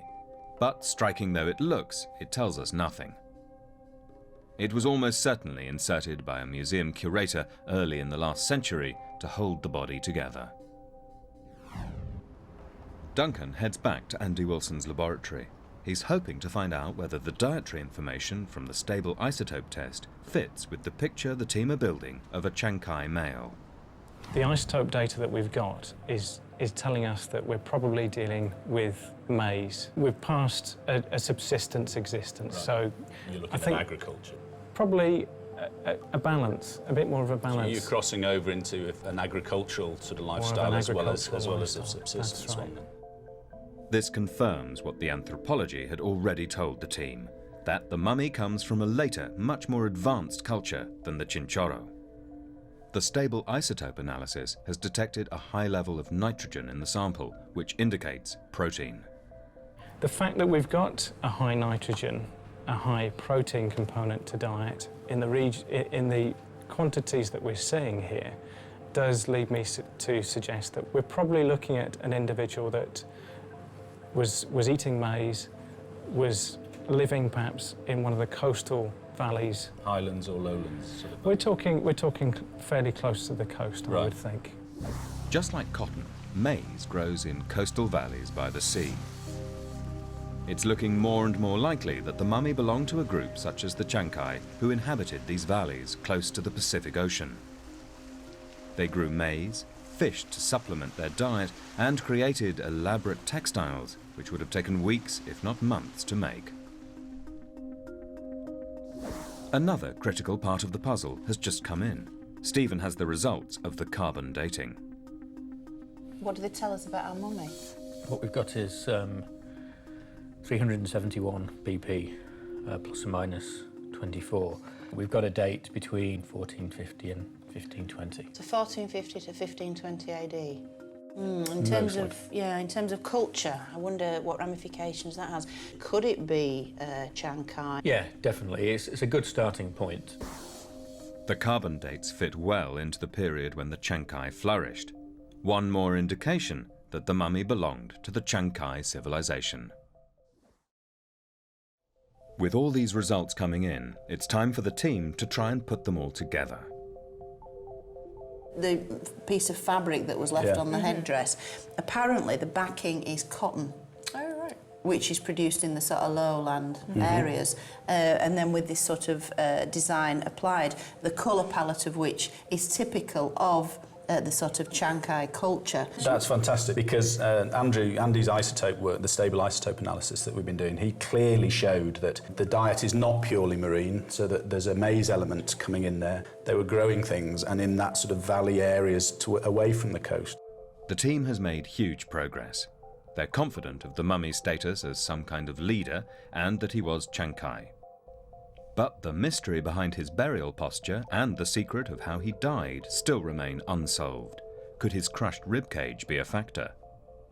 I'm really interested as to why this ribcage area is so jumbled and separated from the rest of the body. So it does merit more investigation around this area, just to see what exactly, is the history with all these various body parts and how it literally all does fit together. Further examination of the mummy could prove whether the crushed ribcage caused his death. Joann asks Rose Drew back to take a closer look at the bone damage. What do you think we can say about this very severe wound? The cracked ribs? Yeah. Well, this one's cracked completely in half. The whole arm is off. I think that's post-mortem damage. And this is just splintered. It doesn't look as if it was a fresh break done near death or right before, or what they call perimortem. It just doesn't look like it was a fresh bone. It just looks like it's just splintered. Well, surely that begs the question as well, if it is post-mortem, are we looking at tomb robber damage? Which certainly went on and still goes on in parts of Peru where, you know, the robbers are hacking through the thickness of the wrappings to get to what lies beneath, which we can only guess in this guy's case. But it does make you wonder about status, doesn't it? Jill has arranged to meet Nick Saunders to see whether tomb robbing is a likely explanation for the crushed ribcage. Were there incidents of tomb robbing in the region, you know, that this mummy comes from? But in terms of real tomb robbing like you find in Egypt, that really only appears when the Spanish came. Right. Because then people are basically looking for gold and silver. And we find these things on the mummies themselves, do we? Sure. Right. Mainly the gold and silver and sometimes gemstones were placed in and around the body in the different layers of the textiles that surrounded the mummy, but also on the face and around the mouth and sometimes inside the mouth. So people who were tomb robbing would go for those areas and damage them in cases of pieces of gold or silver. Right, okay, so this damage to the teeth and also to the ribcage could very well be post-mortem. Yes, indeed. As treasure seekers once targeted the very parts of the body where the mummy has been damaged, it seems likely that he was attacked by tomb raiders. The fact that the burial contained enough wealth to attract robbers is further confirmation that the mummy was an important member of the community. Dr. Stephen Buckley has been working hard to identify the substances found in his minute samples. He's hoping to establish whether the body was artificially mummified, and if so, how. The chemical analysis is producing a vast amount of data that will take Stephen some time to fully analyse. Duncan Lees has used his 3D model of the mummy to solve another part of the puzzle, exactly how the body was interred. Everything to do with posture, to do with materials that have been lost, erosion, damage. It's categoric that it is a seated position for this burial. The corrosive liquids in the abdomen would have flowed down with gravity. The fact that the body has rotted beneath the stomach suggests it was buried sitting upright. When Duncan digitally rotates the body into a sitting position, it becomes clear that he was buried in what looks like the lotus position. And in order to wedge him up like this, he would have needed several layers of textiles underneath and around him. Basically what you've got going on is somebody that was buried with a significant quantity of wrappings.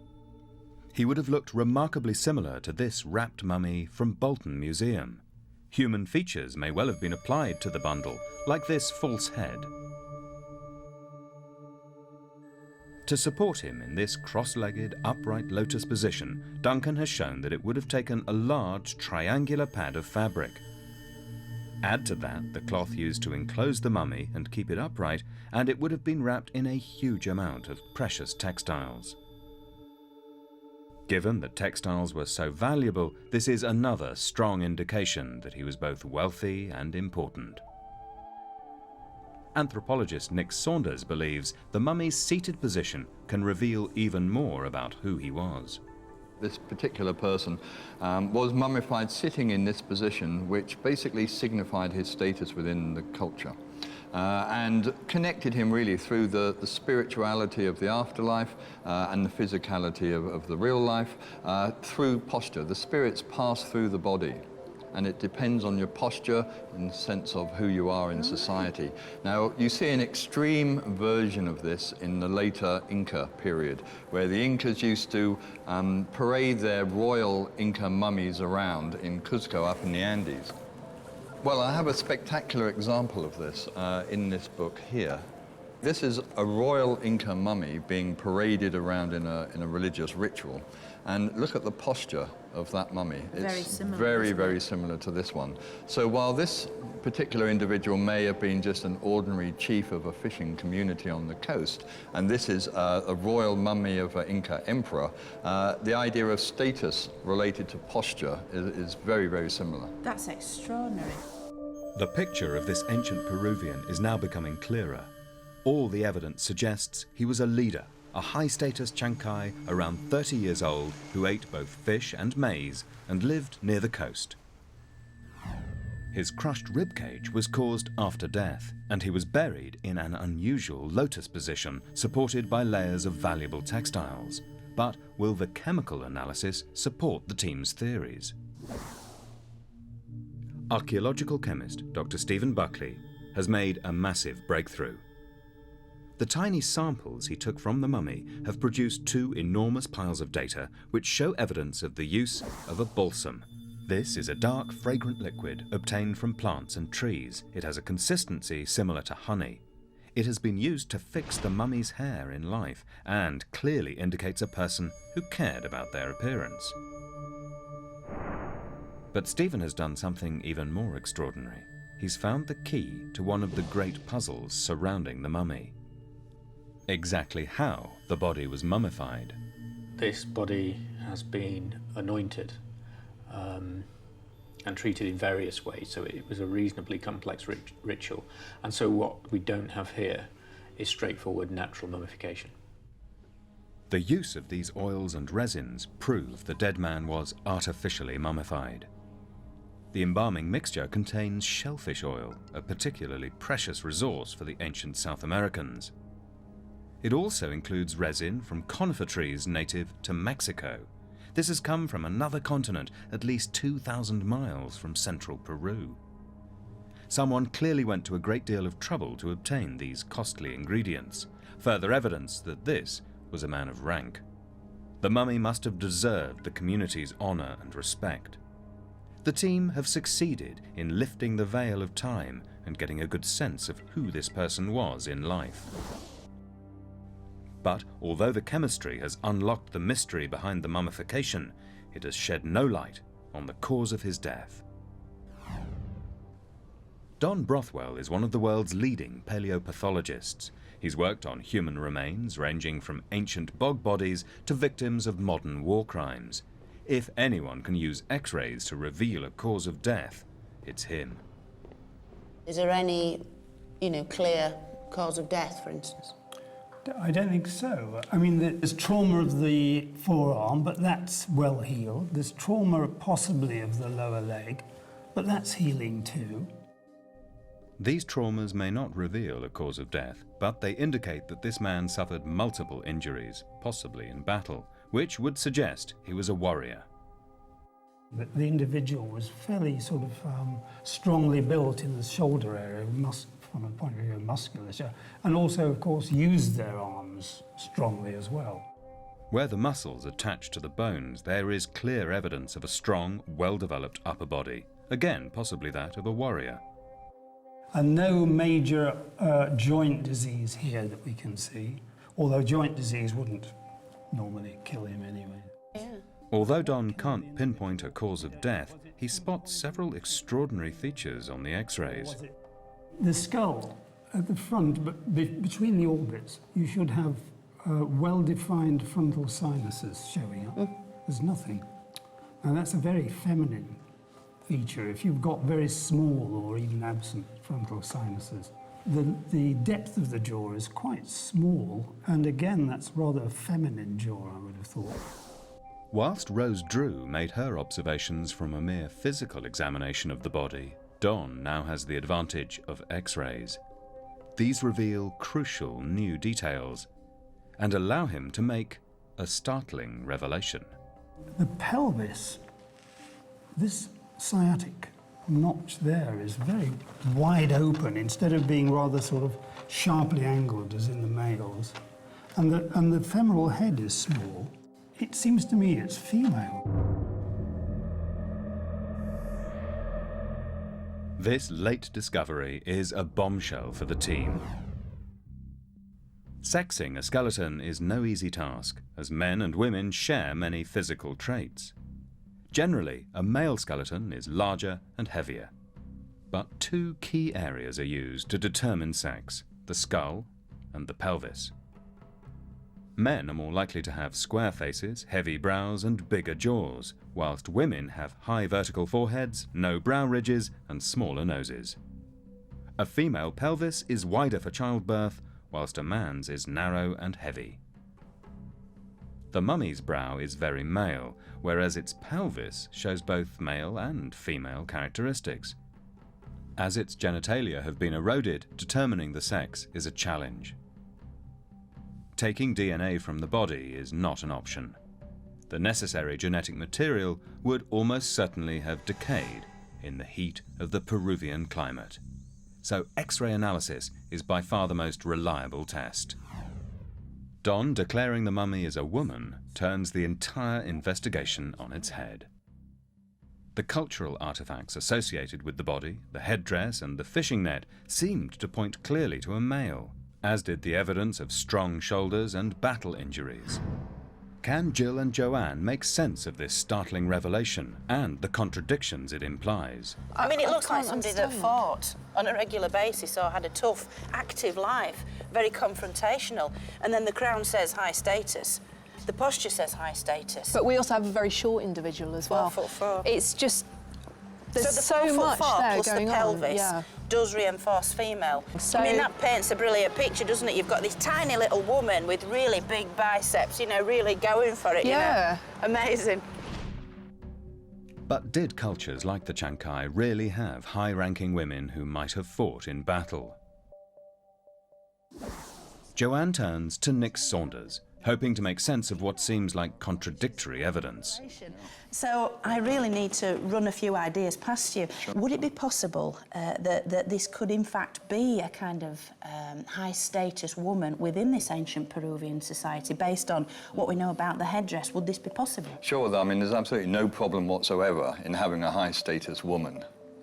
Most high-status individuals were males, but it's certainly well within the realms of possibility that this was a high-status woman of one kind or another. She could have been one of those unusual examples of a female warrior, particularly if she was, let's say, more mannish than womanish, particularly in her physique. She could have been a real warrior, or she might have been, because we have burial evidence, she might have been one of those who was buried with symbolic weapons or real weapons that were interred with her to give the idea of her status, but not necessarily a real woman, warrior in that sense.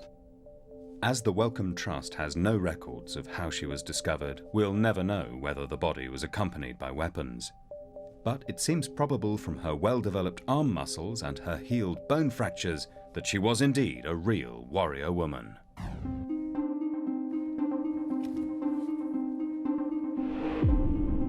At last, the team are in a position to make their final conclusions. Oh, wow, this is brilliant. This damage to the teeth and the rib cage could very well be post-mortem. The results are coming together to form a coherent picture of this woman. Where she came from. Fishing community, fishing village probably, but coastal Peru. Which culture she belonged to. Using a colour palette typical of Chankay. Her position in the community. So this is a real status marker that we've got on our mummy. But most important, the team have made sense of this enigma. This woman appears to be a high-ranking warrior. This completely contradicts what we think of as status. She might have been expected to have been aggressive and to have gone forth in battles and things like that. Perhaps partly her stature helped her because it would have marked her out. That was part of her appeal, her difference, her specialness, if you like. Her cause of death may never be known, but with her battle scars, this high-status Chankay woman, buried in the seated posture of the elite, was almost certainly a warrior leader. So we've gone from, you know, the dead fisherman to, you know, miniature Amazon.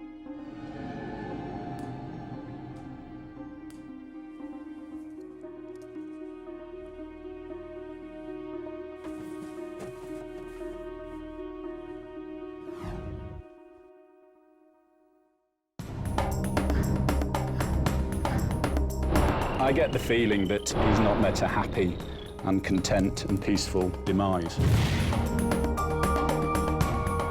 They had lots of harsh punishments. We have burning of the body, general mutilation of the body, and certainly beheading.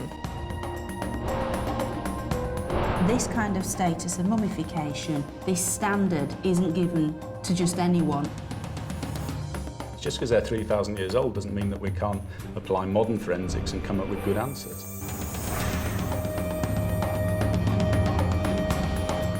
If the man wasn't dead already, it certainly would have killed him. Incredible force, incredible violence.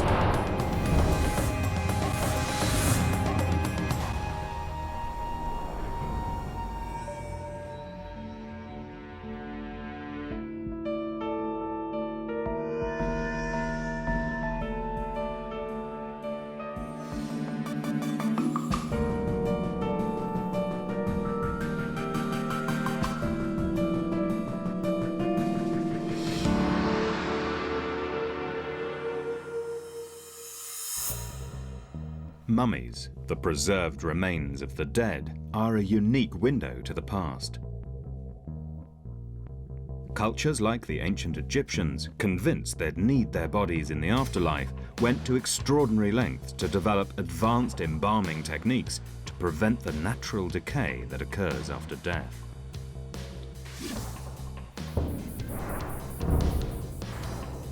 Thousands of years on, science allows us to decode the secrets of these preserved bodies to reveal astounding details about the world these individuals lived in. The key facts about their lives, and for many, how they met their deaths.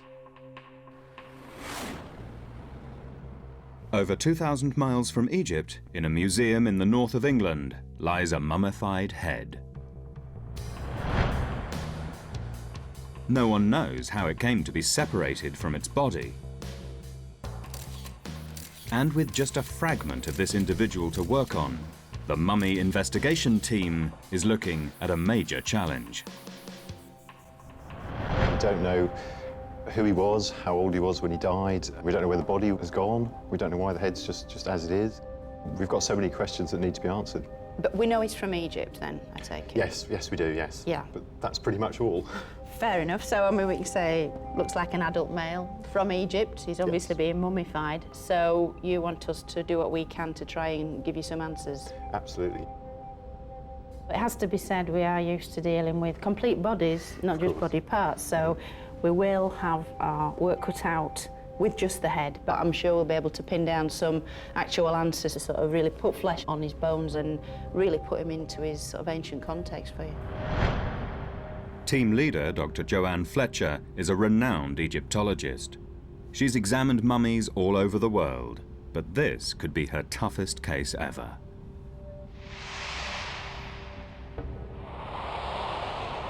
First things first, I always like to undertake a thorough visual examination, have a good sort of face-to-face.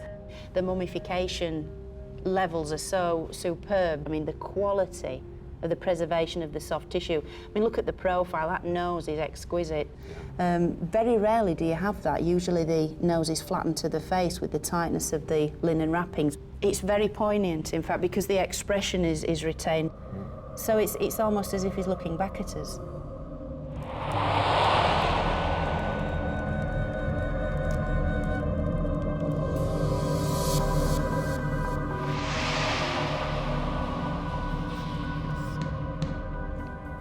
This man could have died in 1,000 different ways, and with no body to work on, all the team's theories will have to be drawn from the head alone. Bit by bit, the mummy investigation team will try to fill in the elusive details of who this man once was, where he lived, and if possible, how he died.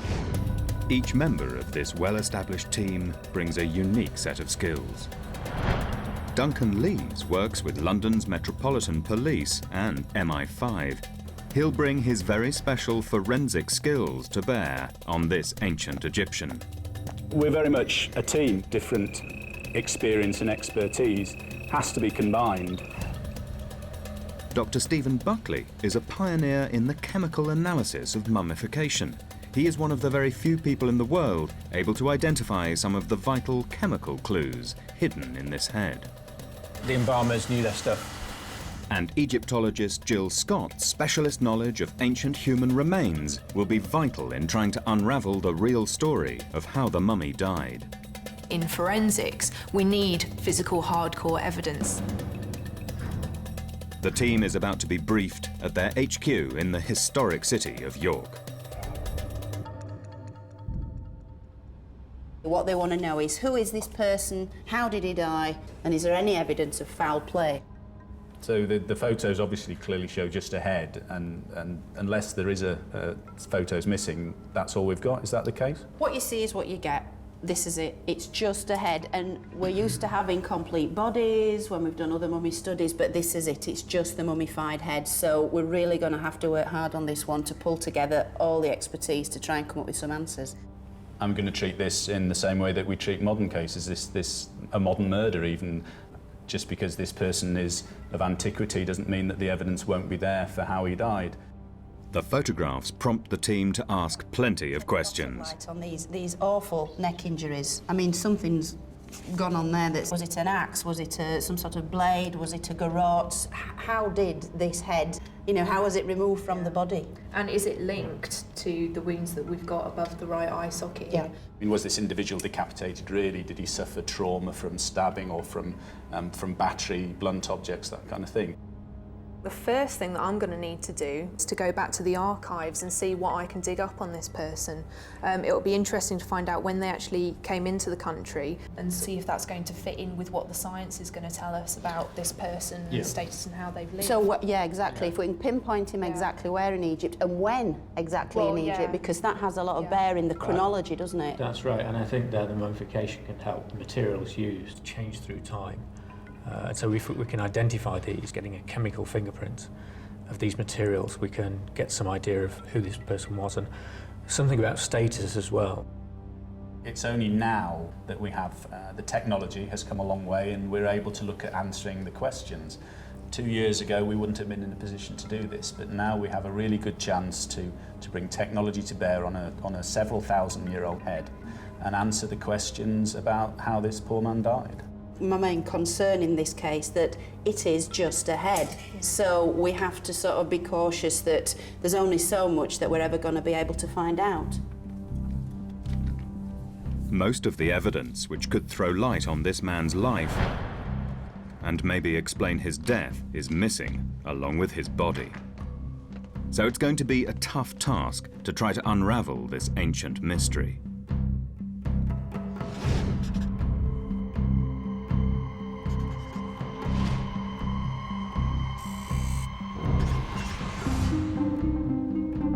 Members of the mummy investigation team are combining the latest forensic techniques to try to determine exactly how this ancient Egyptian died. But even with all their technology, they're still hindered by the fact the body from the neck down is missing. Stephen is collecting skin samples from the head for a GCMS test. It's the first time the head has been subjected to chemical analysis since it was discovered. This will enable Stephen to identify individual chemical compounds used to embalm the head. And the compounds can answer questions about how the man was mummified. It can pick up minute traces of a number of things, so we need to be very careful about the sampling side, so that what we don't pick up is modern contamination, for example. His sampling also has to be carried out with precision, or he risks damaging the priceless mummy.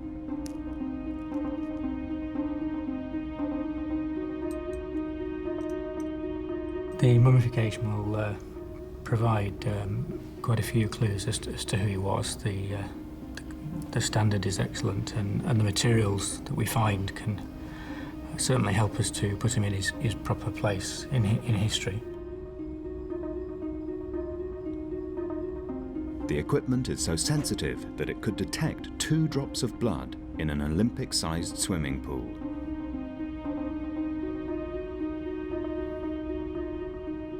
Continuing to build the mummy's profile, analysis of his hair could add more information to the emerging picture.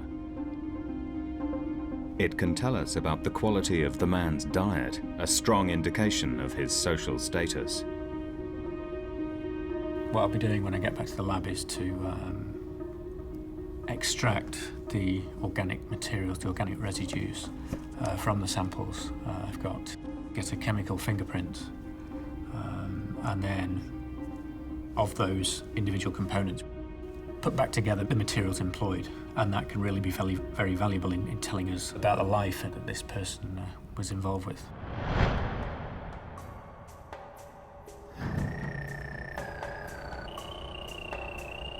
Meanwhile, forensic archaeologist Duncan Lees is using a three-dimensional laser scanner to build a virtual model of the mummy. The scan will create an exact digital version of the head, essential for the team's work. What we're using is a laser scanner here to create a dimensionally accurate model that we can then investigate without touching the head itself. If we're going to start looking at any damage, any lesions, any fractures, any compression that we find, and perhaps trying to relink that to weapons or objects or anything else that become a sensible hypothesis for the cause of death, then that's much better done in a virtual environment. The scanner uses the same echo principle as radar, but using laser light.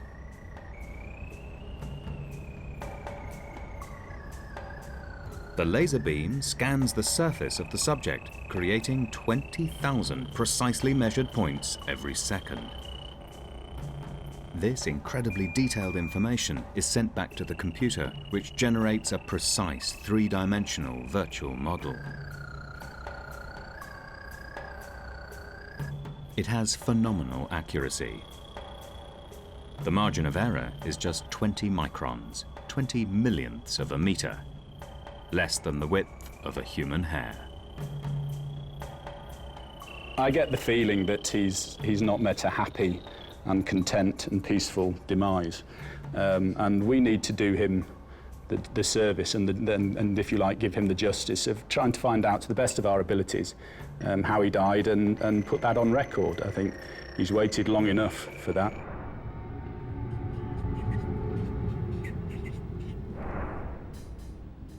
Before the team can work out how the man died, they must first try to give him his life back by establishing who he was and where and when he lived. The head was donated to the Newcastle Museum in the late 19th century. One of the very few clues the museum was able to pass on to the team was the suggestion that the mummified head originated from the Old Kingdom period of ancient Egypt. This is around the 3rd millennium BC, over 4,000 years ago, when Egypt attained its first great peak of civilization. This was the time of the magnificent pyramids at Giza. At this stage in Egyptian history, mummification was relatively new and relied heavily on the use of natron salts, a simple mixture containing carbonate and bicarbonate of soda. When a body was packed in natron salts, moisture was drawn out of the skin in a vital part of the mummification process. With little else done to the body, Old Kingdom mummies are quite easily identifiable, as they tend to be poorly preserved. But in this case, with no body to work on, it's back to some traditional research work for Joann and Jill. They still need to find a way of working out where he came from and when. I've been rummaging around in the archives and I've managed to come up with a bit of information on this guy. We know that he was donated in 1877 and was actually found in Egypt at the site of Saqqara. Well, that's pretty good news, actually, because that places him geographically in northern Egypt, Memphis. That's fantastic. We've really sort of got an idea of provenance now.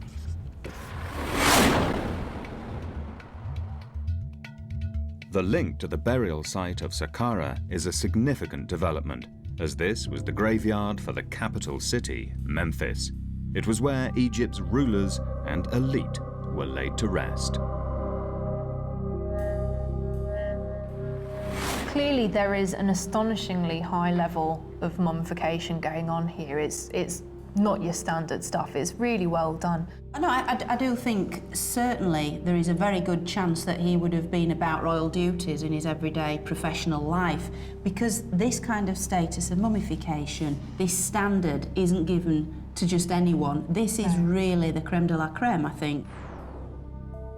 To have survived thousands of years with so much detail like the eyelids, ears and hair intact suggests that this man was mummified to a very high standard, far higher than anything achieved in the Old Kingdom.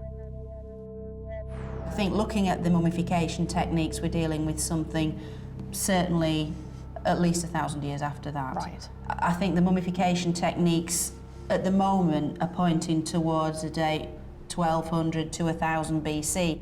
This revised date for the head's origin could be the first break in the case.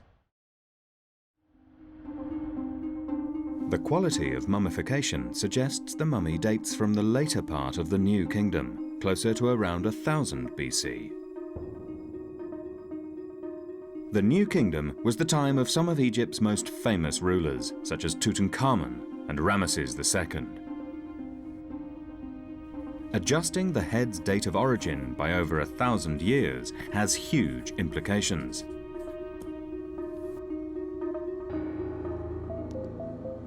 The results of the GCMS test could provide the definitive proof.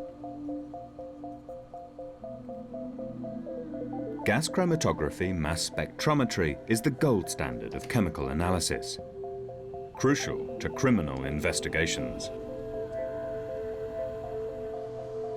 The machine works on the principle that every chemical turns to a gas at a particular temperature.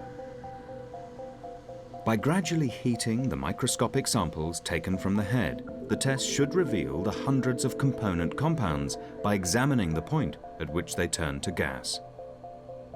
This will provide a chemical fingerprint of the substances used to embalm him. What we've got with the material on the skin is a plant oil. Castor oil is one of the main ingredients. Conifer resin, but as a pitch, a strongly heated pitch. Why strongly heated?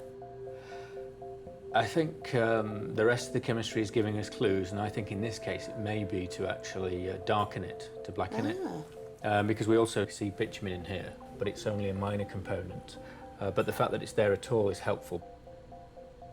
The minute chemical components of bitumen, which Stephen has identified, are an important discovery. Black was the traditional colour of Egypt and also represented life. So the blackening of mummies during embalming may have been a way to display national identity. This development could redate the mummy to an even later period than Joann suspected. The use of bitumen here excludes the New Kingdom as a possible source. It only really came into its own 700, 600 BC. This result is a hard fact the team has been hoping for. Modern science has helped date the mummy to the late period, around 700 to 400 BC. It's about 2,000 years later than the museum's records suggested. The team have now established that this man almost certainly lived in the ancient Egyptian city of Memphis in the late period. This was the last great flowering of Egyptian culture, the final centuries of the glorious era of the pharaohs. Egypt was very much trying to sort of establish its cultural identity, you know, with this onslaught of all these foreigners into its country. At a time when the Egyptians were feeling that they had to reassert their own national identity. And we're doing it in a number of ways, including through the mummification. But Stephen's scientific analysis yields even more results. In the hair sample, which we can compare with the skin, we do actually see a very similar chemical fingerprint, a very similar pattern with the castor oil, the conifer pitch, and the balsam, and the bitumen. But what we also have is beeswax. It obviously wouldn't have been cheap. So these mixtures wouldn't have been available to just anyone then? No, they wouldn't. The GCMS test has built a much clearer profile of our mystery man. It's told us where he lived and when. And amazingly, it has also identified exotic conifer and beeswax traces in his hair. Both these substances were used in the manufacture of wigs, a popular status symbol for members of Egyptian high society. Filippo Salamone has been researching the rituals and methods of ancient Egyptian hair and wig making for almost 10 years.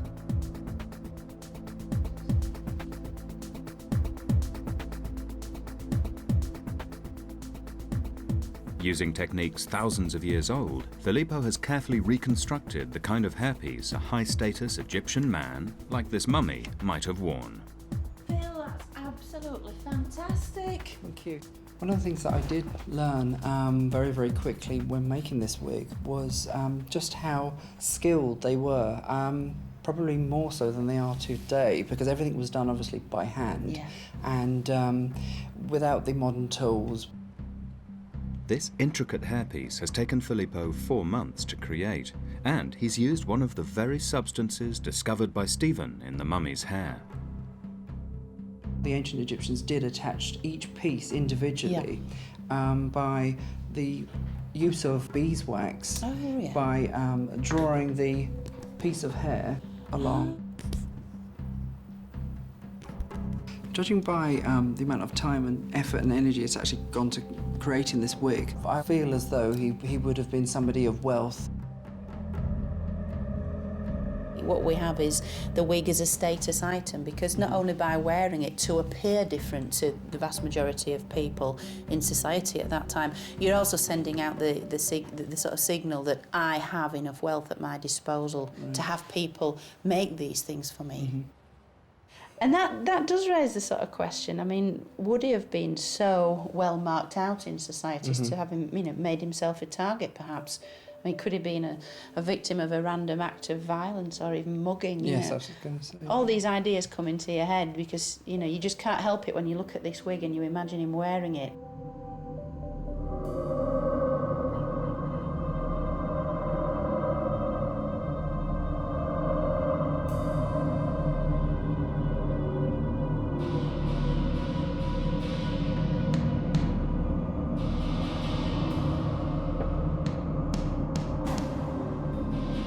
The investigation is gathering momentum. A picture is emerging of the man's life, status, and even appearance, but the team still has no idea how he died.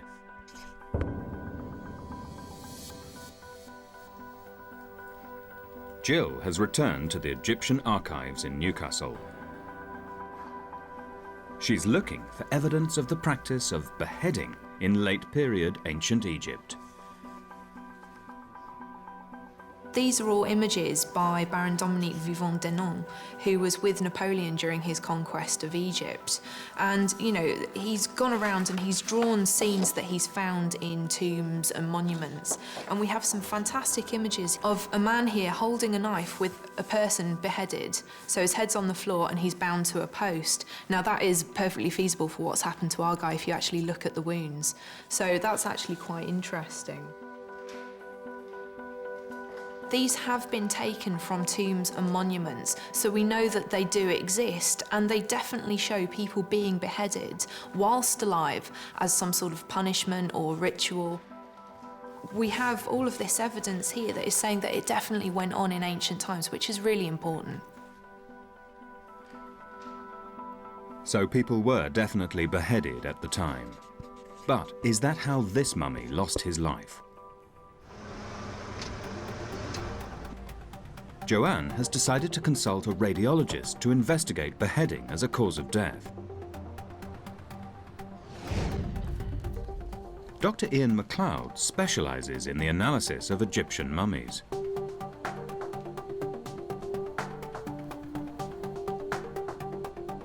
I think if the head had been beheaded, as it were, I would have expected to see a cleaner cut, where an axe or a sword or something would have cut into the flesh. Well, what we've got here is a sort of more ragged sort of damage. It's not clean at all, It's not clean at all. It's almost as if it's snapped off. Which would explain these kind of raggy areas. Absolutely. Is this muscle or? It is partly muscle and the skin on the outside, absolutely right. And we can just see part of the bone poking through the inside of that. So it looks as if it's just snapped off at some time over the history. So basically we can discount beheading as the cause of death? I think it's highly unlikely this individual was beheaded. I'm also very, very intrigued by this quite nasty wound over the right eye. And at first you think it must be a post-mortem wound, the soft tissues come away and so forth, but there's definitely damage to the bone. We know that one of the ways the ancient Egyptians, certainly the pharaohs, liked to execute enemies was to sort of use brute force and bring down a stone mace into their skull. And it often occurs around this area, around the brow area. Well, it's difficult to say just looking at it, because, I mean, some of this could have been latter damage. I think what we really need to do to get more information is to get some X-rays. So you think that's the next step? I think that should be our next step. This mummy did not suffer beheading. That line of inquiry is closed. But Dr. MacLeod's analysis has opened up another. The focus is now on the hole in the mummy's head. Could this be evidence of a fatal head wound? Harrogate Museum has a huge collection of Egyptian artifacts. Joann and Duncan are searching the building's storeroom for a potential murder weapon. So basically what we're looking for is something like a mace head. What exactly are mace heads? Are these a tool or a weapon? Or? These are really pretty brutal things when you look at them. And although a lot of Egyptologists see them and assume they're probably ceremonial or ritual because they are relatively small, I think that they could be used as some sort of really serious weapon here, because certainly in the art what you find are scenes of the pharaoh smiting the enemy. They've got the bound prisoner on his knees in front of the pharaoh, who's raising his hand with one of these in it, and he's about to sort of bring down the fatal death blow using one of these. They are. I mean, they are very well made, aren't they? Beautifully finished. Yeah. I'm quite surprised at the different shapes and sizes of them. Absolutely, absolutely. These are wonderful ones as well. These are, if anything, even more brutal than the globular ones. You've got such a sharp edge on that. They'd cause a wound almost like a knife, wouldn't they? I mean, Yeah. it's a very fine cutting edge almost. It's been finished beautifully. I'd love you to sort of scan one of these because they are absolutely amazing. Well, the works of art, really. But to think that they could have sort of killed someone is something I'd love to find out. Well, and the good thing is that if we measure them, if we scan them and then start looking at the comparisons with the wound itself in the skull and start to identify maybe what sort of shape and what sort of dimension we're looking for, we need to get some of those upstairs and then start recording them. If we could sort of scan them all, that would be fantastic.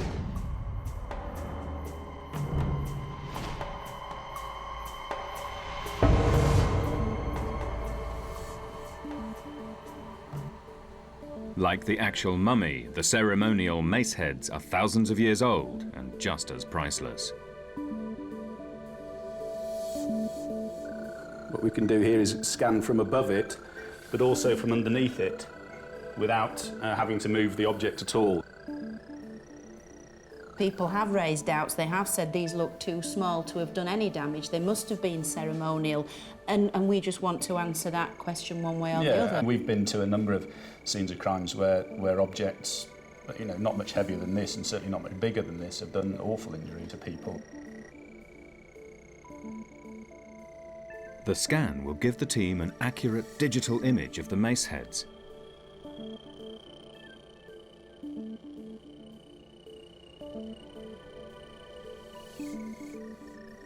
Duncan will then be able to compare the data with the digital dimensions of the hole in the head that he took at the start of the investigation.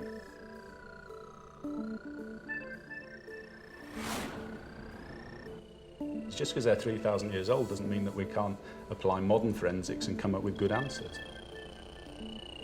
We're adapting techniques that have only been adopted in the last 2 or 3 years to get answers for things that happened thousands of years ago. Despite having the latest in modern technology at their disposal, the mummy investigation team is so far no closer to unlocking the mystery of how the mummy died.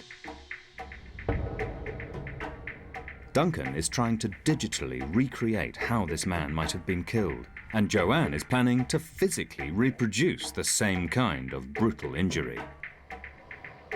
She wants to see exactly the kind of damage a real mace can do to a real skull.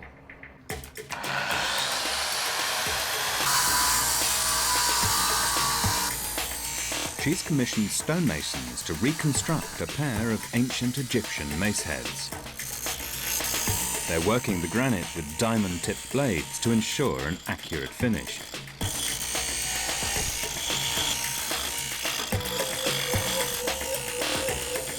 And Joann is on hand to ensure the modern techniques match the high standards of Egyptian craftsmanship.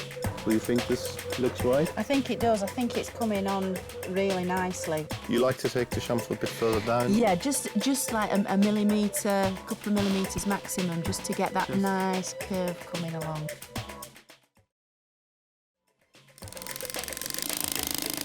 Ancient Egyptians wouldn't have had the luxury of power tools to fashion their maces. They would have had to rely on flint to shape the granite and then the coarse texture of sand to smooth it. And the entire process would have taken weeks, not hours. So there we are. Just needs a final rub. It's a little bit bumpy. I mean, you can see already there I rubbed it a little bit with a diamond pattern. You can feel how smooth it gets. Oh yeah, and that's pretty quick, isn't it? Does it feel like? It feels very, very tactile. It feels just like the ancient ones because, in effect, that's just what you've created. Just put a handle in and you wax somebody. Absolutely. Back at the incident room, Duncan is ready to examine his virtual reconstruction of a mace attack. What I've been putting together is the raw laser scanning data of the mace heads, and so we have the data from the mummy's head, and now with this we have a digital resource that is the mace heads as well. And I've been looking to see whether any of them are potential cause of death, whether the mace has been used to inflict the injury above the eye. I've ran through a number of hypotheses and then I've animated the one that seems to suit best, and that is an attack from the front or from the side rather than from around the back.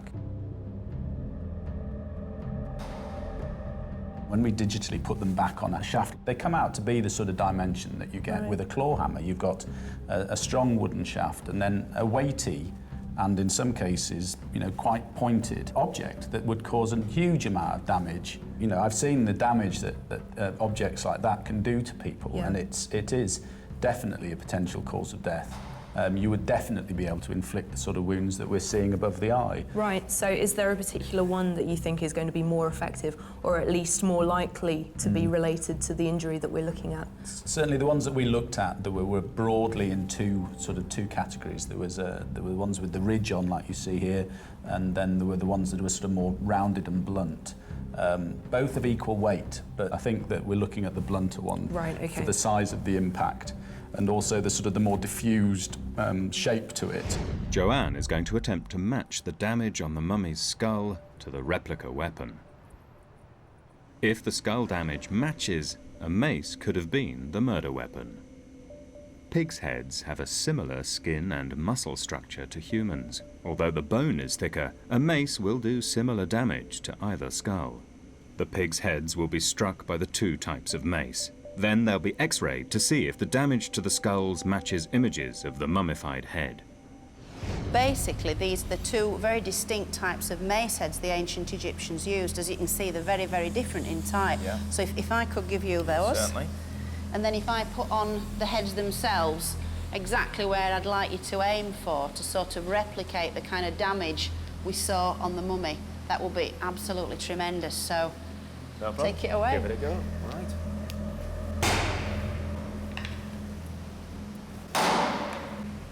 Okay.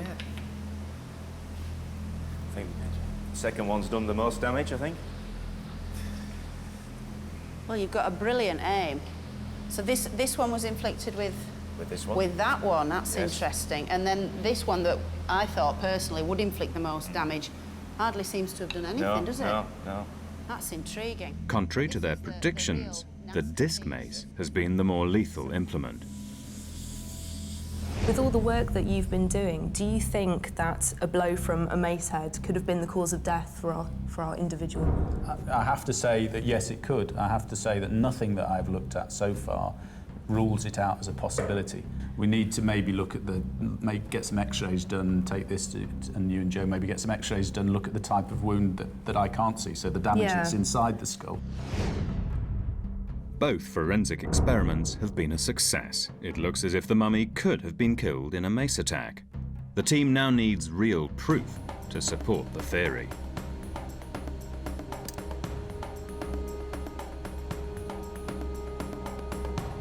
The X-ray machine examines the damage. The focus is on the trauma beneath the surface of the skull that can't be seen by the naked eye.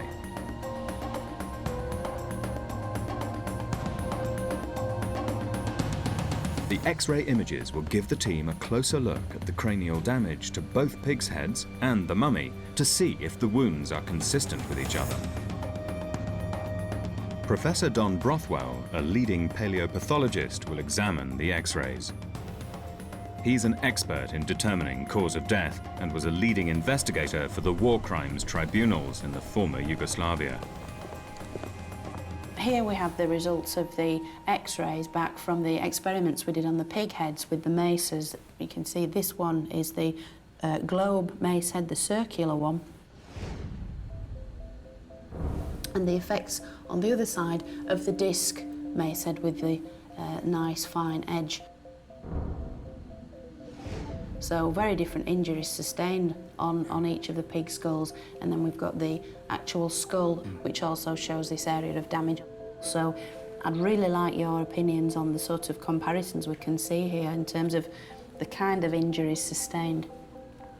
I think as far as the pig skulls are concerned, the most damage is in the case of the left one there. There's far more damage I can see in that area, which is the top part of the snout, just where it begins to go into the sort of brain box area. Whereas there's little evidence of any damage on the other one. Professor Brothwell has identified extensive damage on the pigs' heads.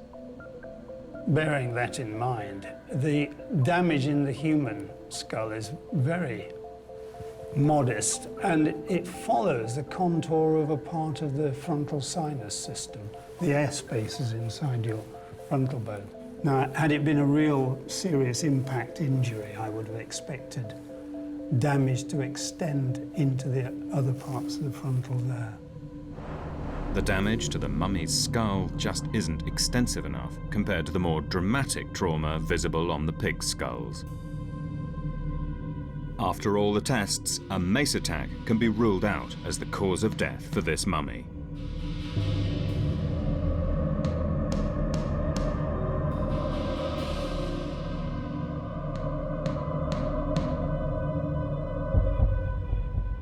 But there's still the mystery of how the injuries did happen.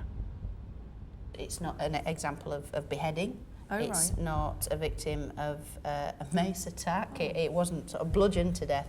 So we need to try and establish exactly how such, quite serious injuries were inflicted on this individual.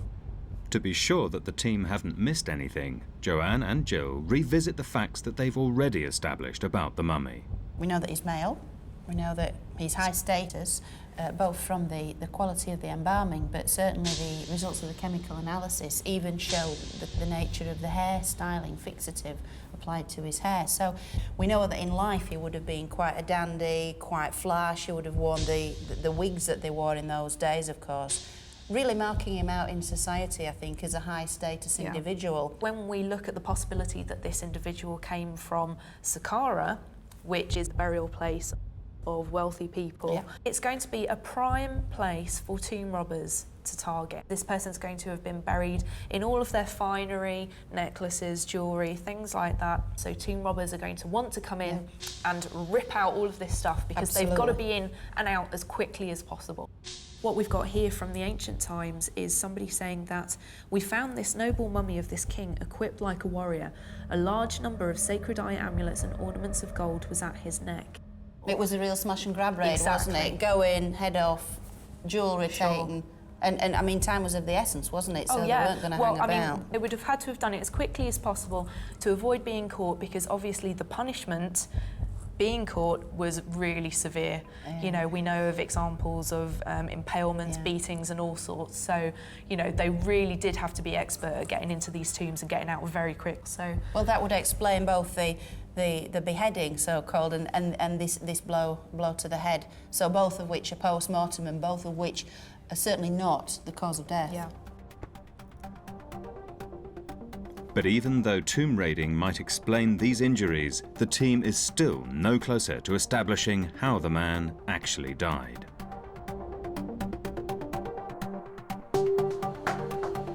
Joann is hoping that leading radiologist Dr. Ian MacLeod's detailed examination of the X-ray results may offer some much-needed answers. What we've got is the top of the skull there. We've got the eye, and we're just seeing this sort of outline of the nose there. But what really intrigues me about this picture is what's happened to this gentleman's neck. Because here we've got the vertebrae at the top of the neck, and then this little piece here, which is what we call the odontoid peg, the bit that allows the head to rotate. Normally there should be a vertebrae sitting there, but in fact there isn't. It's sitting here. So it's been pushed right back. If I could just put up a normal picture for you. This is an older radiograph, but hopefully we'll sort of show it as what it should look like. And here we've got the same sort of vertebrae coming up. You can just see on the inside there's this odontoid peg, and there's the vertebrae where it should be. And you can see very clearly on here. It's really gone back, hasn't it? It's pushed it right back. Would this have been inflicted in life or shortly after death? And this is an injury that must have occurred before mummification. Once the mummification process had taken place, the skin would have been like leather, and what would have happened if you'd applied this sort of level of force as the thing would have just smashed. What kind of action could have displaced it like this? It must have been somehow the head was lifted up and back, almost lifted off, to sort of create that. It's very, very unusual. So some kind of violent manipulation of the head off the neck. It's almost as if the skull's been lifted off the vertebrae. It certainly has, in order to allow that vertebrae to be literally physically dislodged over the top of the vertebrae beneath it. That's really disturbing. This man must have met a very violent death. And what's interesting, of course, is now having known that, if we go back to the original photograph that you bring in, it starts to make a little bit more sense. Because I noted this strange-looking contortion of the neck. And, you know, with a sort of eye of faith almost, you could imagine a ligature or something around that area of the neck. Cord or rope or something of that nature, which has obviously been pulled at great force. It's contorted the neck, and presumably, because it's at the right site, created that injury. So what we're really saying here is it's quite possible that some sort of cord or ligature was applied around the throat to strangle this individual and pull tight to create this really horrific injury. Well, that would certainly fit with what we're seeing here. With some force. Incredible this is a force. Terrible, terrible injury, and what a horrific way to die. Awful. Absolutely awful.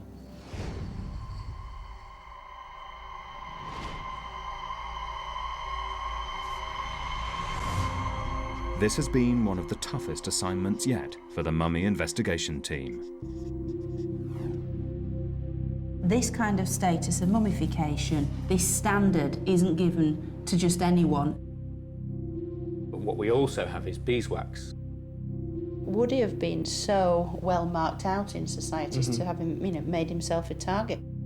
You could imagine a ligature which has obviously been pulled at great force. But with limited evidence and no body to go on, the team has managed to figure out when this man lived, where he came from, his social standing, and they know that he was horrifically strangled to death. Strangulation was not a common method of state execution in Egypt and would be very unlikely in battle, so the mummy investigation team can conclude the mystery man was almost certainly the victim of a brutal murder. What I found quite emotional and almost humbling was how quickly he became not an object to be measured and looked at, but became a person that you're trying to unravel.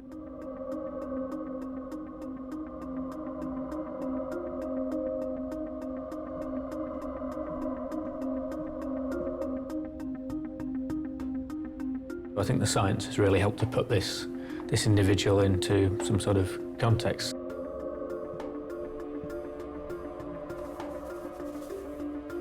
Even if we'd had the complete body, we wouldn't have had any more results.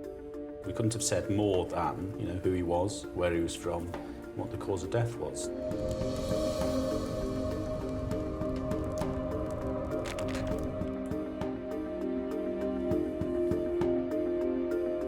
Is it the kind of random attack, you know, somebody crowding in on this guy to sort of steal the wealth that he must have displayed in life?